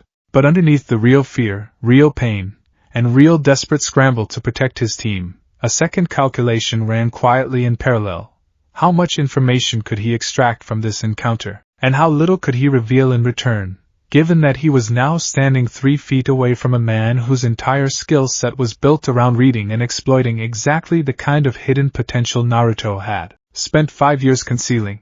The answer, Naruto decided in the fraction of a second before Orochimaru's curse mark sank into Sasuke's neck, was, reveal nothing. Survive. Extract what you can from watching, not from acting. Let Orochimaru believe, completely, that he was dealing with 3 unremarkable genin, 1 talented Uchiha worth marking for later, and 2 forgettable teammates barely worth his attention. So Naruto let himself be beaten. Let himself be humiliated, thrown aside, rendered functionally useless while Orochimaru delivered his cryptic promise of power to a horrified, paralyzed Sasuke and vanished back into the trees, curse mark already spreading its poison beneath the Uchiha's collar. It was, without question, one of the hardest performances Naruto had ever maintained, because every part of his genuine self screamed at him to do something, anything, to protect his teammate from a threat he understood far better than either Sasuke or Sakura possibly could. And he couldn't. Not without exposing exactly how much he understood about what had just happened, to a man whose entire genius was built around noticing precisely that kind of anomaly. He'd let Orochimaru underestimate him. It was, in its own dark way, the same strategy he'd used on the entire village for 5 years. It had simply never before cost him this much to hold the line. In the hours that followed, Sasuke feverish and half-conscious from the curse mark's toxic spread, Sakura desperately trying to hold their small camp together against increasingly aggressive rival teams, Naruto nursing bruised ribs and a growing, cold dread about everything he just witnessed. Something happened that Naruto had not fully accounted for in his calculations. Sasuke, drifting in and out of consciousness, caught a fragment of Naruto's face in an unguarded moment. It happened during a lull between threats, Sakura briefly stepping away to refill their water at a nearby stream, leaving Naruto alone at Sasuke's side. Believing himself unobserved, Naruto allowed himself, for just a handful of seconds, to drop the anxious, frightened genin expression he'd been maintaining and simply think hard about everything Orochimaru's appearance meant, the confirmed threat to Sasuke, the terrifying scope of a Sanin's involvement in what was supposed to be a routine exam, the political implications of a decision he now needed to make about whether and how to warn the Hokage without exposing himself. His face, in that unguarded moment, was not the face of a frightened 12-year-old. It was flat, focused, and calculating in a way that belonged on someone considerably older. Sasuke, fever-dazed but not unconscious, saw it.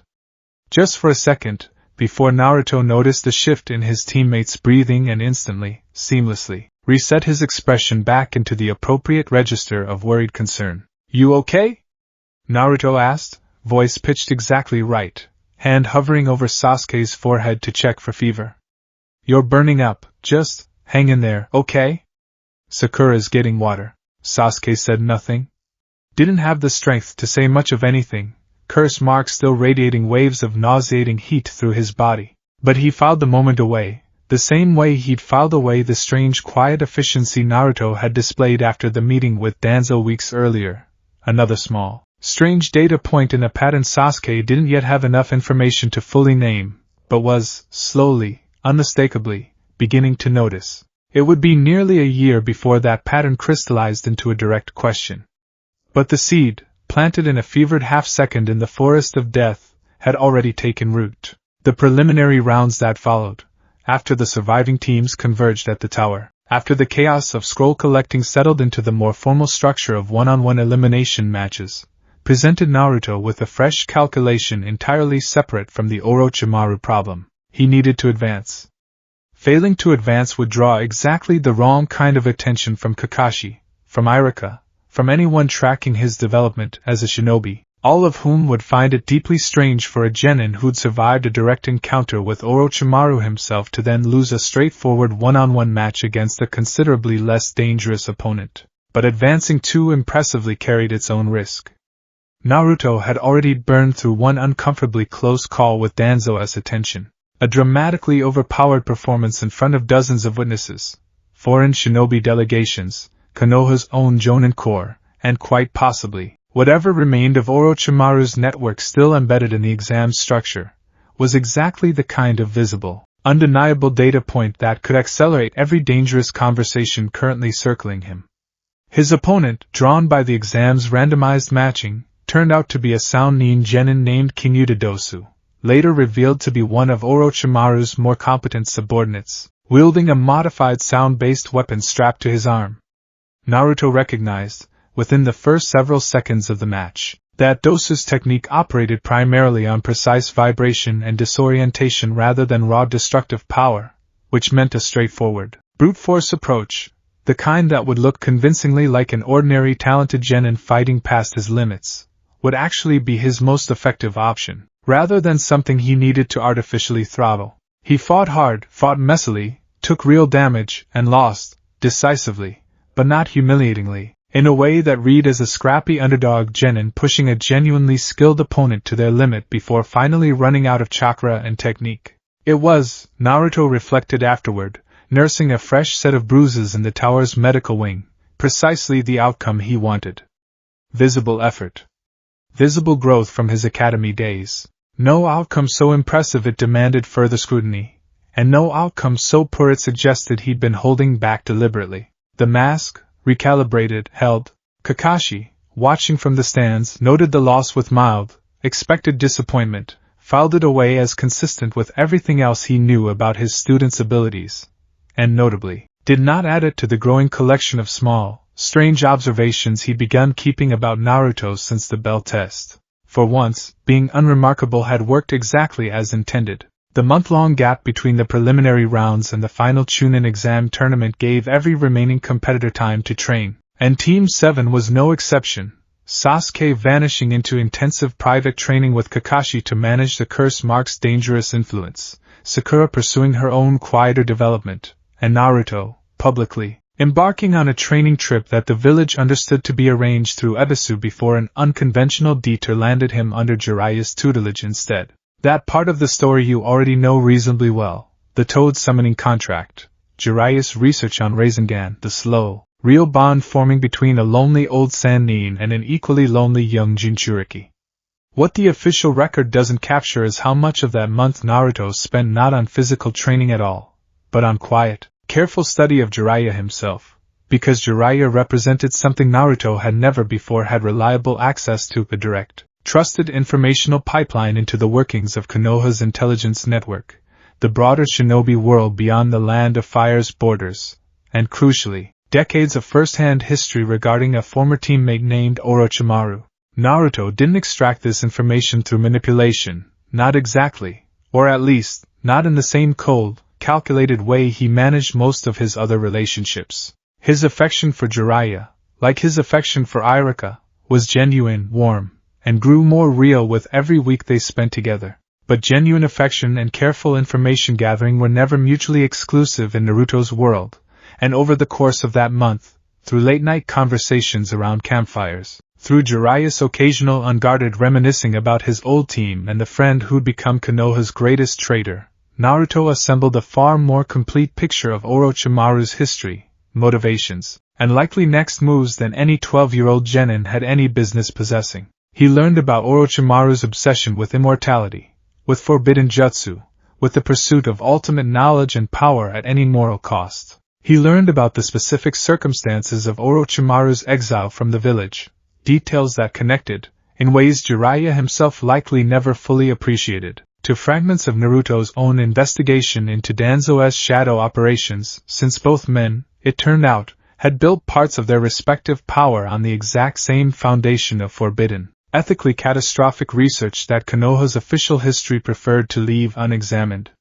And he learned, with a rising sense of dread that took real effort to keep hidden from Jiraiya's perceptive, battle-tested instincts, that Orochimaru's typical pattern of behavior, probe, mark a target, retreat, and return later with overwhelming force at a moment of maximum political vulnerability, matched almost exactly the shape of an operation that made Naruto's earlier decision to accelerate the exam timeline look, in retrospect, considerably more consequential than he'd originally intended. If Orochimaru was planning something larger than simply marking Sasuke, the Chunin exam finals, with foreign delegations gathered, Konoha's defenses focused inward on hosting duties rather than outward on threat detection, and half the village's most senior shinobi occupied in the stands as spectators, were, without question, the single most tactically advantageous moment he could possibly choose to strike. Naruto had, without fully realizing it at the time, spent months quietly engineering the exact conditions that made Orochimaru's coming invasion not just possible, but strategically optimal. That realization cost him considerably more than 4 seconds of composure the night it fully crystallized in his mind, alone, staring up at an unfamiliar ceiling in whatever inn he and Jiraiya happened to be staying in that week. Over the following weeks, as the training trip wound its way back toward Konoha in preparation for the exam finals, Naruto began quietly tracking something that, on the surface, looked like nothing more than idle curiosity about the road, unusual patterns of merchant caravan traffic, shifts in border patrol schedules mentioned in passing by the occasional shinobi checkpoint they passed through, and, most tellingly, a series of small, seemingly unconnected reports about unusual troop movements near the border with the Land of Rain and the Hidden Sound. Individually, none of it would have alarmed a typical observer. Collectively, cross-referenced against everything Naruto had already learned about Orochimaru's history, his current alliance with the Hidden Sand, an alliance Naruto hadn't yet confirmed outright but had begun to suspect based on unusually cordial diplomatic correspondence circulating ahead of the Sand delegation's arrival for the exams, and his pattern of striking at moments of maximum political exposure, the picture that emerged was unambiguous. An invasion was coming. Likely coordinated between Orochimaru's forces and a compromised or manipulated Hidden Sand delegation. Likely timed to strike during the Chunin exam finals themselves, when Konoha's guard would be lowest, and its most valuable targets, foreign dignitaries, senior shinobi, the Hokage himself, would be gathered in one place. Naruto spent 3 full days turning this problem over in every direction his considerable mind could manage, testing scenario after scenario, searching for a version of events where he could act on this information without exposing the 5 years of careful, invisible work that had gotten him to this point. There wasn't one. Not a clean one anyway. If he walked into the Hokage's office and laid out, with full clarity, exactly what he'd deduced about Orochimaru's plans and the evidence supporting it, he would be forced to explain how a 12-year-old genin had assembled troop movement analysis, diplomatic correspondence patterns, and a detailed psychological profile of an S-rank missing Nin's operational habits. That conversation would not end with Hiruzen Sarutobi quietly thanking him and moving on. It would end with exactly the kind of scrutiny Naruto had spent his entire life avoiding, scrutiny that, given what he now knew about Danzo's suspicions and Root's ongoing surveillance, could prove genuinely dangerous rather than merely inconvenient. But the alternative, saying nothing, letting the invasion unfold exactly as intelligence suggested it would, meant accepting a level of preventable harm to the village and its people that Naruto found, when he actually sat with the weight of it, completely unacceptable. There was a third option. A narrower path, the kind Naruto had spent years learning to walk, enough information to matter, delivered in a way that couldn't be traced back to its actual source. Naruto composed the message over the course of a single sleepless night, 3 days before the exam finals, in a small, cramped-in room while Jiraiya snored loudly in the bed across from him, blissfully unaware of what his student was doing in the dark. He didn't write it in his own hand. Handwriting analysis was exactly the kind of forensic detail Danzo's people would think to check. Instead, using a technique he practiced privately for over a year specifically for situations like this one, he composed the message using cut letters from an old newspaper, a method crude enough to look like the work of a paranoid amateur informant rather than a calculating genius, which was, in fact, precisely the point. The message was short, deliberately vague in its specifics while remaining unambiguous in its core warning: sound and sand are not what they appear. Watch the finals closely. The invasion will come from within the crowd, not from outside the walls. No signature. No details specific enough to trace back to any particular source of intelligence. Just enough to make a sharp, experienced Hokage take the threat seriously and increase security precautions without exposing anything about how the information had been obtained. The delivery method took another full day of planning. Naruto couldn't simply mail it. Konoha's postal system for anything addressed to the Hokage's office ran through a screening process managed, unsurprisingly, in part by Root personnel. He couldn't deliver it in person, obviously, without exposing himself completely. What he needed was a courier who wouldn't think twice about carrying an unmarked, sealed envelope across a short distance, with no reason to suspect its contents mattered at all. He found his solution in the same tired, overworked merchant caravan network he'd been quietly tracking for weeks. A courier boy, no older than 15, running last-minute supply deliveries between towns along their route back toward Konoha, was easily convinced, for a small, unremarkable fee and a story about helping an old man in town send an anonymous complaint to the council so he doesn't get in trouble with his neighbors, to carry a sealed, unmarked letter the final 20 miles into the village and drop it directly into the Hokage's office mail slot along with his other deliveries. It was, Naruto thought, watching the boy's cart disappear down the road, about as clean a delivery method as he could construct on short notice. Untraceable. Deniable. Delivered through a completely unconnected third party who had no idea what he was actually carrying. What Naruto didn't know, couldn't have known, not with the information available to him at the time, was that the specific courier route he'd chosen ran directly past the merchant checkpoint that route had quietly begun monitoring 3 weeks earlier, as part of the same broader surveillance effort Danzo had ordered after their meeting months prior. The route operative stationed at that checkpoint, a quiet, unremarkable-looking woman who spent most of her days pretending to inspect trade goods for tariff purposes, noticed the unmarked envelope almost by accident, catching a glimpse of it as the courier boy shuffled through his delivery satchel while she conducted a routine check of his cart. Unmarked mail addressed directly to the Hokage's office, delivered by an independent courier rather than through official channels, was, by route's standing protocols, exactly the kind of anomaly worth flagging. The operative made a copy of the letter's contents before allowing the boy to continue on his way none the wiser, and forwarded her copy through route's internal channels within the hour. By the time the original letter reached Hiruzen Sarutobi's desk the following morning, where it would, in fact, prompt him to quietly increase security measures for the exam finals. Exactly as Naruto had intended, a duplicate copy was already sitting on Danzo Shimura's desk as well, accompanied by a brief report detailing the letter's unusual delivery method and the specific merchant route it had traveled. Danzo read the letter twice. Then he pulled a separate file from his desk, a thin, carefully maintained dossier he'd been quietly assembling for months, and began cross-referencing the letter's delivery timeline against the travel route he already knew, from ongoing surveillance, that a certain blonde genin and his Sannin mentor had been following on their way back from an extended training trip.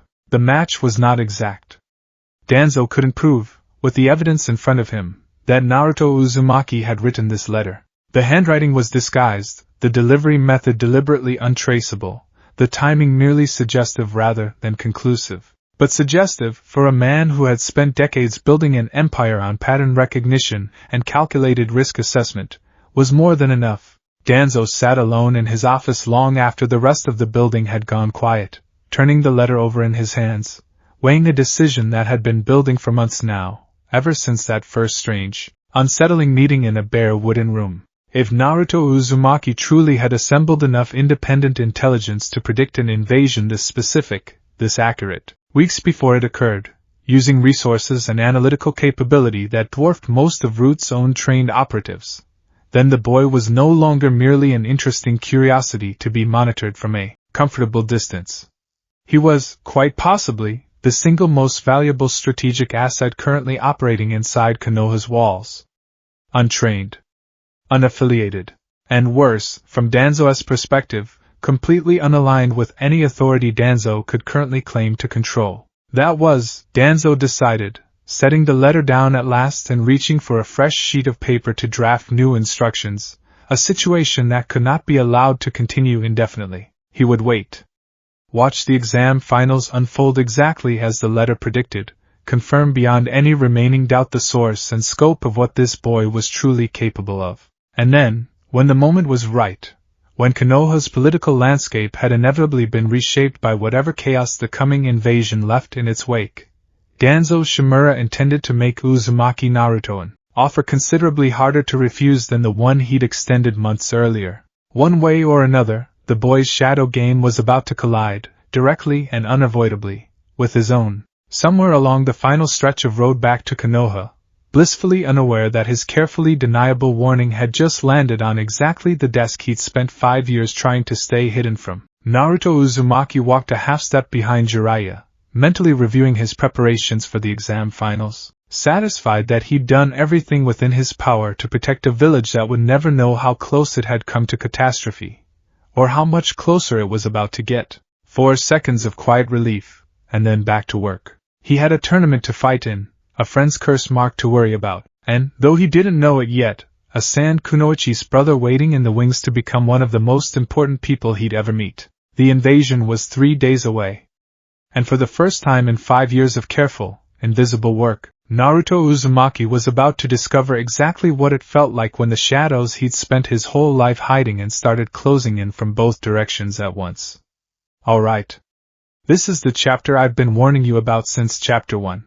Every plan Naruto Uzumaki has built over the last 5 years, every carefully placed rumor, every quiet manipulation, every 4-second ration of pride he's allowed himself before burying it back under a grin, all of it collides today with something no amount of genius can fully control. A war that's already been set in motion by people who don't know he exists, aimed at a village he loves more than he's ever let anyone see. Today, Naruto doesn't get to win.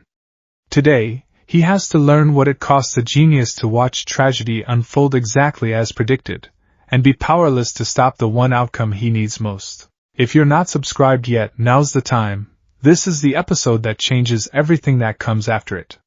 Let's go. The day of the Chunin exam finals dawned clear and warm over Konoha, the kind of bright, ordinary morning that makes tragedy feel like a betrayal when it finally arrives. Naruto stood in the tunnel beneath the arena alongside the other finalists, listening to the distant roar of a stadium filling to capacity. Foreign dignitaries, clan heads, civilians who'd saved for months to afford tickets, shinobi from 4 other villages gathered under one roof to watch Genin fight for a rank that, for most of them, was simply the next rung on an ordinary career ladder. He'd spent the 3 days since sending his anonymous warning running every possible scenario through his mind, and every single one of them arrived at the same uncomfortable conclusion. He had done what he could. He'd flagged the threat.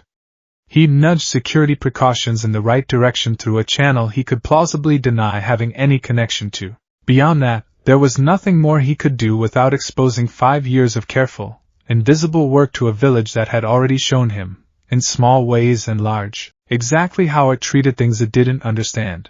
That didn't make the waiting any easier. He glanced sideways at Sasuke, who stood near the tunnel entrance nursing the lingering, poisonous ache of the curse mark beneath his collar, jaw set, eyes distant in a way that told Naruto his teammate was somewhere else entirely. Probably replaying, for the 100th time, the promise of power Orochimaru had whispered to him in the forest of death. Naruto had spent the entire training trip worried about exactly this. That Sasuke's fear and ambition, stirred together by that curse mark, were quietly calcifying into something that would eventually pull him away from Konoha entirely. There was nothing Naruto could do about that today either. Today's problem was bigger than one boy's inner turmoil, however much Naruto genuinely cared about it. Today's problem was an invasion that was going to begin sometime in the next few hours, and a Hokage who, despite Naruto's warning, had no idea exactly how bad it was actually going to get. Let's pause the action for a second and look at what happened on the other side of that letter, because it matters for understanding exactly how limited Naruto's influence over the coming disaster really was.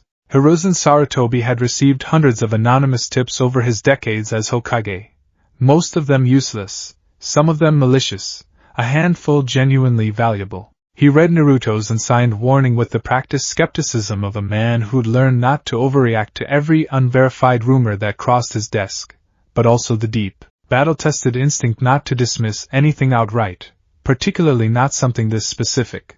Sound and sand are not what they appear.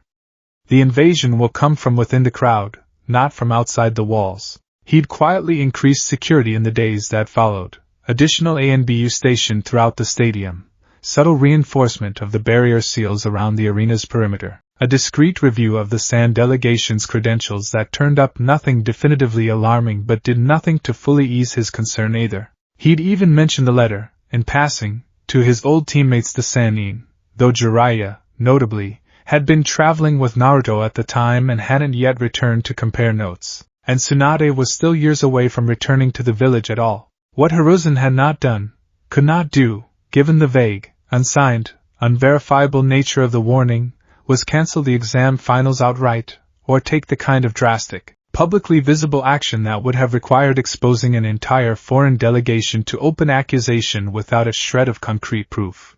A Hokage who cancelled an internationally attended tournament based on an anonymous letter risked a diplomatic incident nearly as damaging as the invasion itself, particularly if the warning turned out to be nothing more than a paranoid rumor. So the exam proceeded. Security tightened, but not transformed.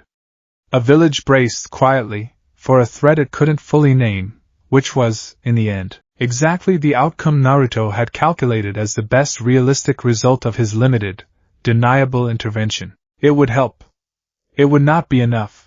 The tournament itself unfolded largely the way you remember it. Naruto's brutal, spectacular, come-from-behind victory against Neji Hyuga. A fight that did more to change Neji's entire worldview about fate and freedom than any speech ever could have. What's worth understanding about this fight, from Naruto's perspective, is how genuinely, completely honest it was. There was no performance here, no calculated restraint, no careful management of how impressive he allowed himself to look. This fight mattered too much, on a level that had nothing to do with political strategy. Neji's cold, fatalistic insistence that people like Naruto, orphans, failures, the unwanted, were destined by fate to remain exactly what the world had already decided they were, struck something in Naruto that no amount of intelligence or careful planning could fully insulate him from. Because Neji was, in his own twisted way, describing the exact same trap Naruto had spent his entire childhood fighting against. The idea that your circumstances define your ceiling, that the world decides who you're allowed to become, and the only sane response is to accept it. Naruto beat that idea half to death in that arena, using every scrap of chakra and stubborn determination he had left, culminating in a Rasengan that finally, decisively, proved a failure and a genius could stand on the same battlefield and the failure could still win. It was reckless. It was exactly as impressive as it looked. And for once, Naruto didn't calculate the political cost of being seen. He simply fought, because Neji's despair mattered more to him in that moment than any 5-year mask ever could. Watching from the stands, Kakashi added one more entry to his private, growing collection of observations, not about Naruto's hidden intelligence this time, but about something else, something that would matter just as much in the difficult months ahead, the boy's capacity for genuine, unguarded conviction, strong enough to reshape another person's entire understanding of themselves in the span of a single fight. Gaara, watching from a different section of the stadium, felt something considerably darker and more personal stir behind his own controlled, murderous calm, a recognition, buried under layers of trauma and Shikaku's whispering influence, that this loud, orange-clad genin understood loneliness in a way almost no one else alive did. Naruto had no way of knowing, in that moment, how important that flicker of recognition would become. Not today. Today, he barely had time to catch his breath before the entire stadium erupted into chaos. It happened during the delayed, awkward gap before the final match, Sasuke against Gaara, delayed by Sasuke's late, dramatic arrival with Kakashi after a month of intensive curse mark suppression training. Feathers. Thousands of them, drifting down from the sky in a slow, hypnotic pattern that most of the stadium's civilian audience mistook, for one confused, fatal moment, as some kind of elaborate ceremonial effect. Naruto recognized it instantly for what it actually was, a genjutsu, cast across the entire arena, designed to put the unprepared to sleep in a single coordinated wave. He'd known, in the abstract, that something like this was coming. Knowing it in the abstract, and watching it actually happen, watching hundreds of civilians slump instantly into unconsciousness around him, watching the disguised sand and sound shinobi in the stands shed their transformations in perfect, terrifying unison, watching Orochimaru himself materialize in the Kage box, disguised until that exact moment as the Kazekage of the hidden sand, were two entirely different experiences. Kakashi's timely intervention broke the genjutsu holding Team 7 before it could take full effect, thanks to a technique Naruto had absolutely no way of predicting or engineering. That part, at least, was pure fortune rather than careful design, a small mercy in the middle of an unfolding catastrophe. What followed was chaos on a scale even Naruto's careful preparation hadn't fully modeled. Explosions along the village's outer walls. Sound and sand shinobi pouring through breached defenses. Civilians screaming, scrambling for shelter. And, at the center of it all, a masked sand shinobi, Orochimaru's subordinate, disguised to trigger exactly this kind of confusion, squaring off against the third Hokage himself in a barrier technique that would, Naruto understood with immediate clarity, seal this fight away from outside intervention entirely. This was the moment. This was what the warning had been about. And there was, Naruto realized with a cold, sinking certainty, absolutely nothing he could do to stop what was about to happen inside that barrier. If you're expecting this section to describe some brilliant, last-second intervention where Naruto's genius saves the third Hokage's life, I need to manage your expectations right now, because that's not what happens. That's not what history, even this alternate, secretly genius version of history, allows to happen. What Naruto did instead, in the chaotic minutes after the barrier sealed Hiruzen Sarutobi inside a fight he would not survive, was something considerably less dramatic, and, in its own way, considerably more important. He ran triage on an entire village in real time, using 5 years of accumulated knowledge about Konoha's structure, personnel, and defensive weaknesses to make dozens of small, rapid decisions that saved lives history never credited him for. He couldn't save the Hokage. He understood that within the first 30 seconds of watching that barrier close, understood it with the same cold, clear-eyed precision that had guided every major decision of his life. Orochimaru's arrival, combined with a coordinated sand-sound assault this well-organized, this well-timed, was not a fight designed to be survivable for the man standing in its center. Hiruzen had chosen to face this threat directly, sealing himself away specifically to protect the rest of the village from the collateral damage of a battle between shinobi at that level. Naruto could not undo that choice. What he could do, what his mind, still running at full capacity even through grief and fear he had no time to fully process yet, was direct. He grabbed the nearest genin he recognized from a neighboring stand, a Chunin track student from a class 2 years above his own, and gave him a rapid, specific set of instructions. Get the civilians in the western stands moving toward the tunnel exit, not the main gate, because the main gate route ran directly past the section of wall Naruto had noted, months earlier during an unrelated D-rank mission, as structurally weaker than the rest of the perimeter, and therefore a more likely breach point for any coordinated assault. He found Shikamaru, disoriented but functional, and pointed him toward a cluster of frightened academy students who'd wandered too close to a section of collapsing stadium seating, giving him just enough tactical framing, high ground, get them to high ground, away from the support beams, to let Shikamaru's own considerable intelligence take over from there without needing Naruto to manage every detail himself.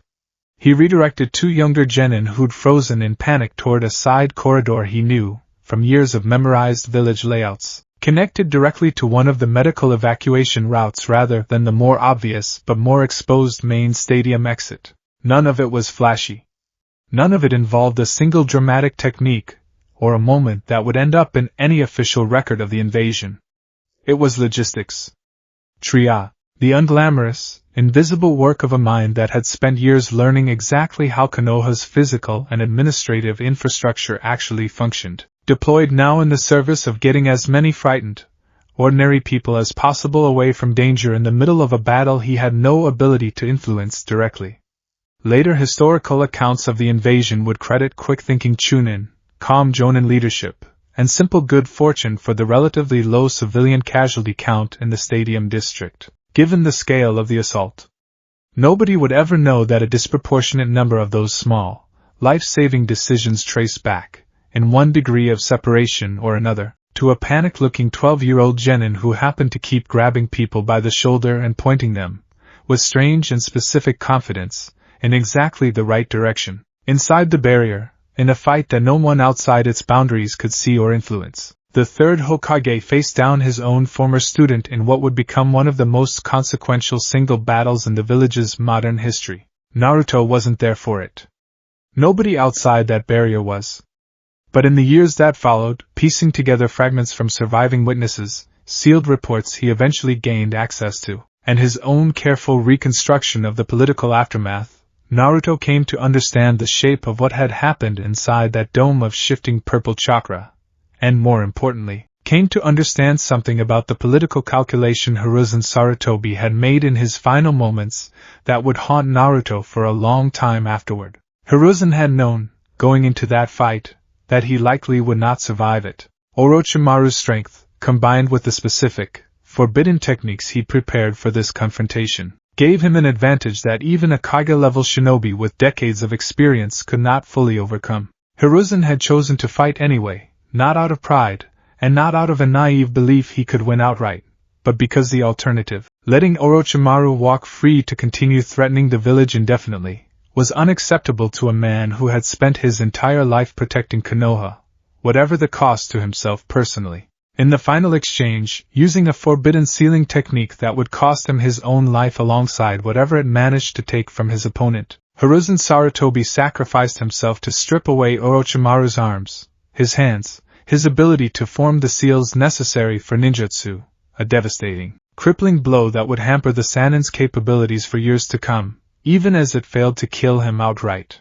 It was, by any measure, an enormous strategic victory bought at the highest possible personal price. Orochimaru, robbed of his primary combat capability, would be forced to retreat, rebuild, and operate for years afterward through proxies and puppets rather than direct confrontation, a crippling setback to whatever larger plans he'd built around Sasuke and the village's destruction. And Naruto, standing outside that barrier in the chaotic aftermath, watching the purple dome finally dissolve to reveal an old man's body lying still on the ground, understood something that made the loss considerably harder to process than simple grief alone. This outcome, Orochimaru crippled, the invasion's true mastermind forced into a years-long retreat, Konoha's leadership vacuum created in a way that would eventually, however painfully, open the door for a new and arguably stronger Hokage to take the village in a healthier direction, was, by the cold, unforgiving logic Naruto had spent 5 years training himself to apply to every situation, close to the best realistic outcome available given everything already in motion by the time the invasion began. He hated that his mind could even produce that thought. He hated it with an intensity that surprised him, standing there in the wreckage of a stadium, grief and rage and something colder and more clinical all fighting for the same space in his chest at once. The third Hokage, the first adult in Konoha who had ever looked at him with something resembling genuine warmth, who had fought, quietly and consistently, against a council that wanted him ostracized or worse, was dead.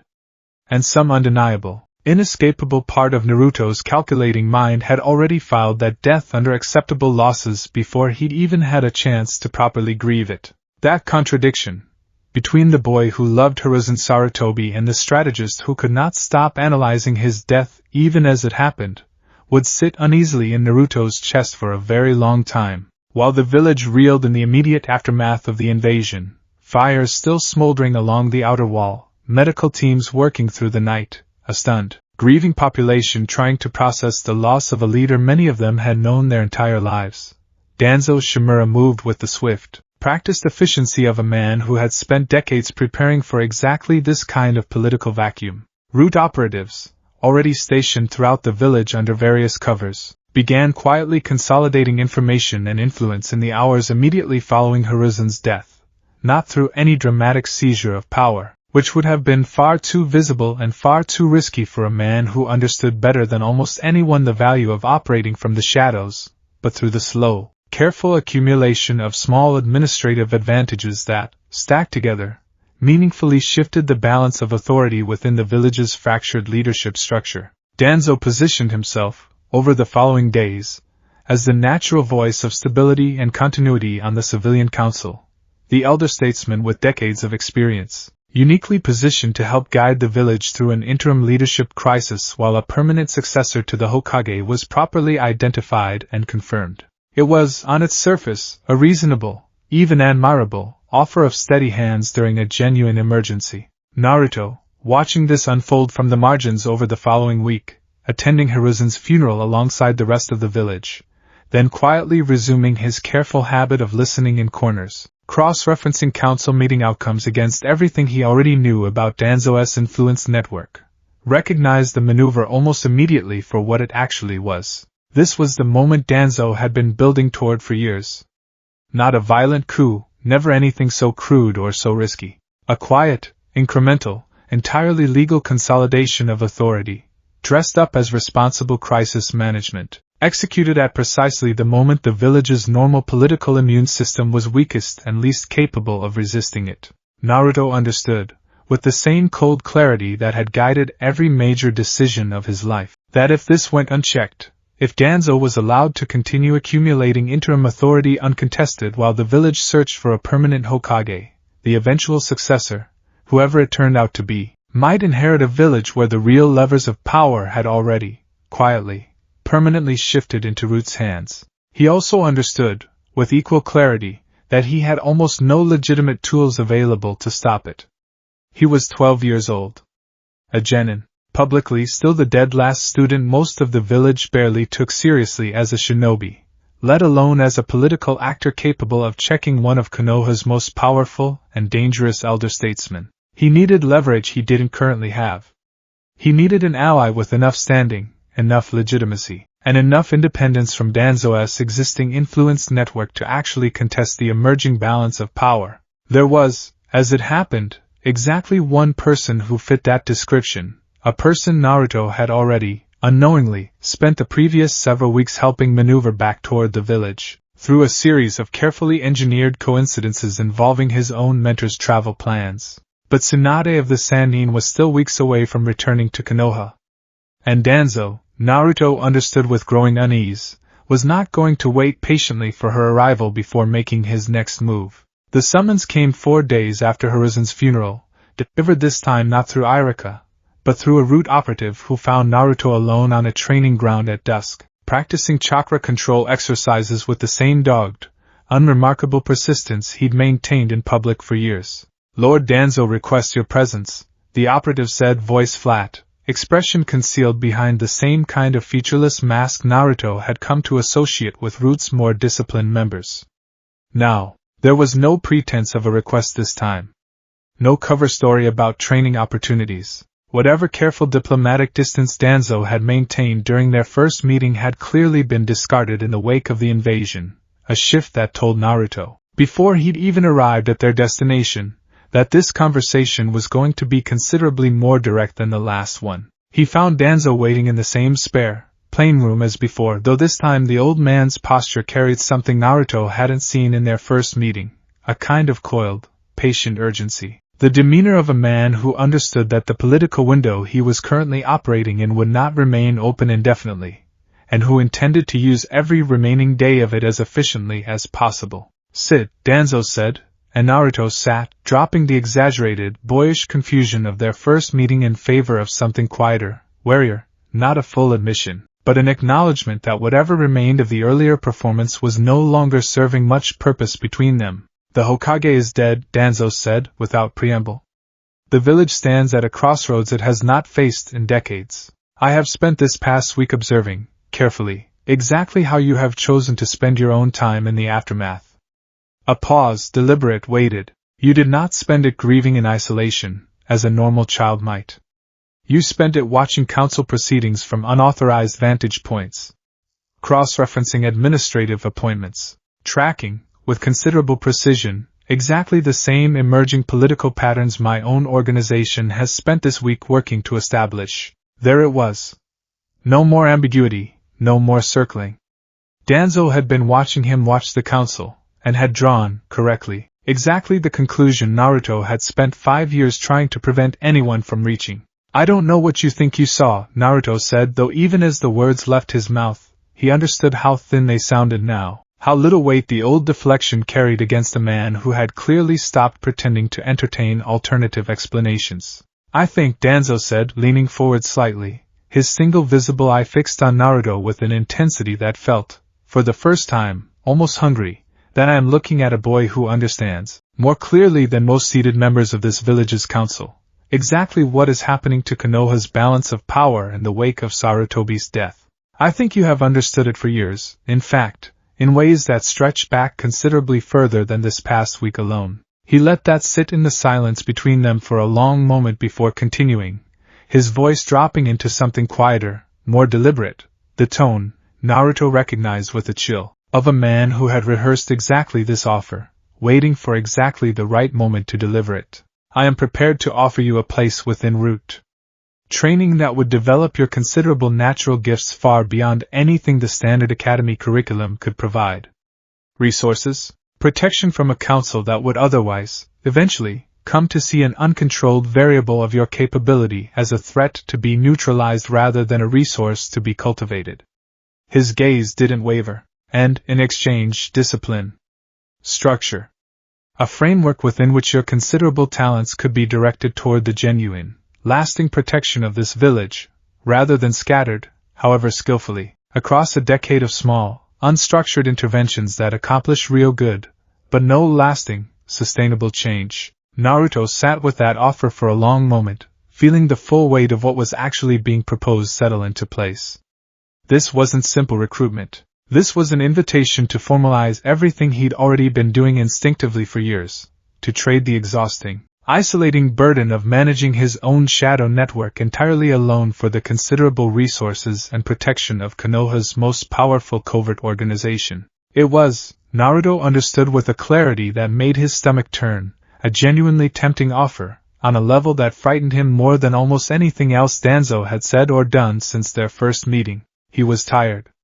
He had been carrying this weight alone since he was 7 years old, and here was a man offering to share the burden, to provide resources and training and protection that would make every future version of his mission considerably easier to execute. And that, precisely, was what made the offer so dangerous, because Naruto had spent years quietly investigating exactly what Root actually was, underneath its official mandate of protecting the village through covert means. The emotional suppression techniques used to strip young operatives of independent judgment, the ruthless, ends justify means philosophy that had, based on fragments Naruto had pieced together from the Land of Waves investigation alone, apparently extended into financial arrangements with genuinely monstrous men like Gato. Whatever protection and resources Danzo was offering came bundled, inevitably, with a demand for exactly the kind of ideological submission that would eventually require Naruto to become someone considerably less concerned with individual lives and individual dignity than the boy, currently sitting in this room. What happens, Naruto said slowly, choosing his words with the same careful precision he applied to every genuinely dangerous conversation, to people en route who decide, somewhere along the way, that they don't agree with an order? Something flickered briefly behind Danzo's single visible eye, not quite surprise, but something close to it, the recognition of a question that cut more precisely to the heart of the matter than he'd anticipated from a 12-year-old, however gifted. Root requires absolute discipline, Danzo said, after a pause just long enough to be its own kind of answer. Individual judgment, however well-intentioned, is precisely the vulnerability that allows villages to fall. Emotion is a weakness an enemy will always find and exploit before you do. That's not an answer, Naruto said quietly. That's a policy. I asked what happens to a person. Danzo's expression didn't change, not visibly, but something in the room's temperature seemed to shift regardless. The particular, dangerous stillness of a man who had just been asked a question he had no intention of answering honestly. You are young, Danzo said finally, his voice carrying a note of something that might have been, in a different man, almost regretful. You have not yet learned that some questions are luxuries a village at war cannot afford to indulge. I would ask you to consider my offer carefully, Uzumaki. The alternative, continuing to operate alone, unaffiliated, unprotected, in a village whose new leadership may not extend you the same quiet tolerance the previous Hokage did, carries risks I do not think you have fully calculated. It was, Naruto recognized, both a genuine warning and a genuine threat, delivered in the same measured, unreadable tone, indistinguishable from one another by design. He allowed himself exactly 4 seconds, his own private ration, spent here on something considerably more important than pride, to consider, honestly, whether there was any version of this offer he could accept without eventually losing every part of himself that made the last 5 years of sacrifice meaningful in the first place. There wasn't. He knew that with the same absolute certainty that had guided him since he was 7 years old, staring into a filing cabinet, understanding for the first time that suffering could be allocated by paperwork and, therefore, could be unallocated by someone patient and clever enough to try. Danzo's Konoha protected itself by hollowing out the individual humanity of the people who served it. Naruto's entire life's work, every anonymous tip, every carefully engineered outcome, every risk taken to protect people like Inari's village or Haku's memory, had been built on the opposite premise, that a village worth protecting was one that never asked its people to stop being people in order to serve it. I need to think about it, Naruto said instead of any of that, because giving Danzo an outright refusal in this room, at this moment, with the village's political future still this unsettled, struck him as considerably more dangerous than buying himself time. Danzo studied him for a long moment, and something in his expression suggested he understood exactly what kind of answer he'd actually just received, wrapped in exactly enough polite ambiguity to avoid an immediate, irreversible confrontation. Think carefully, Danzo said at last, rising from his cushion with the aid of his cane. And do not think for too long. The village's political landscape is shifting quickly, Uzumaki. Those who fail to choose a side often find that a side has been chosen for them regardless. Naruto walked back to his apartment through streets still scarred with the physical evidence of the invasion. Scorched building facades, hastily repaired sections of wall, the particular hollow quiet of a village still processing collective grief and collective fear in equal measure. He thought about Hiruzen, about the specific weight of watching a good man's death get processed, almost immediately, into political calculation before proper grief had even finished settling. He thought about Sasuke, curse marks still simmering beneath his collar, ambition and fear tangling together in ways Naruto increasingly worried he wouldn't be able to untangle in time. He thought about Danzo's offer, and the particular, exhausted temptation of imagining what it might feel like to stop carrying this entire burden alone. And he thought, with a clarity that settled something cold and resolved deep in his chest, about the fact that the village's next Hokage was going to matter more than almost any single decision Naruto had made in the past 5 years combined. Because whoever took that seat next would either check Danzo's quiet consolidation of power, or ratify it permanently. He needed Tsunade back in Konoha. Not eventually. Soon. Before Danzo's incremental advantages hardened into something no future Hokage could easily unwind. Which meant it was time, Naruto understood, standing alone in his small apartment as the last light faded from the sky outside, to start moving pieces on a board considerably larger and more dangerous than anything he'd attempted before. He had exactly one advantage Danzo didn't know about yet, a mentor currently traveling the countryside who had, over the past month, developed a habit of writing him letters that, with careful, patient redirection, could be nudged toward exactly the kind of chance encounter that might finally bring the 5th Hokage home. 4 seconds of grief. 4 seconds of fear.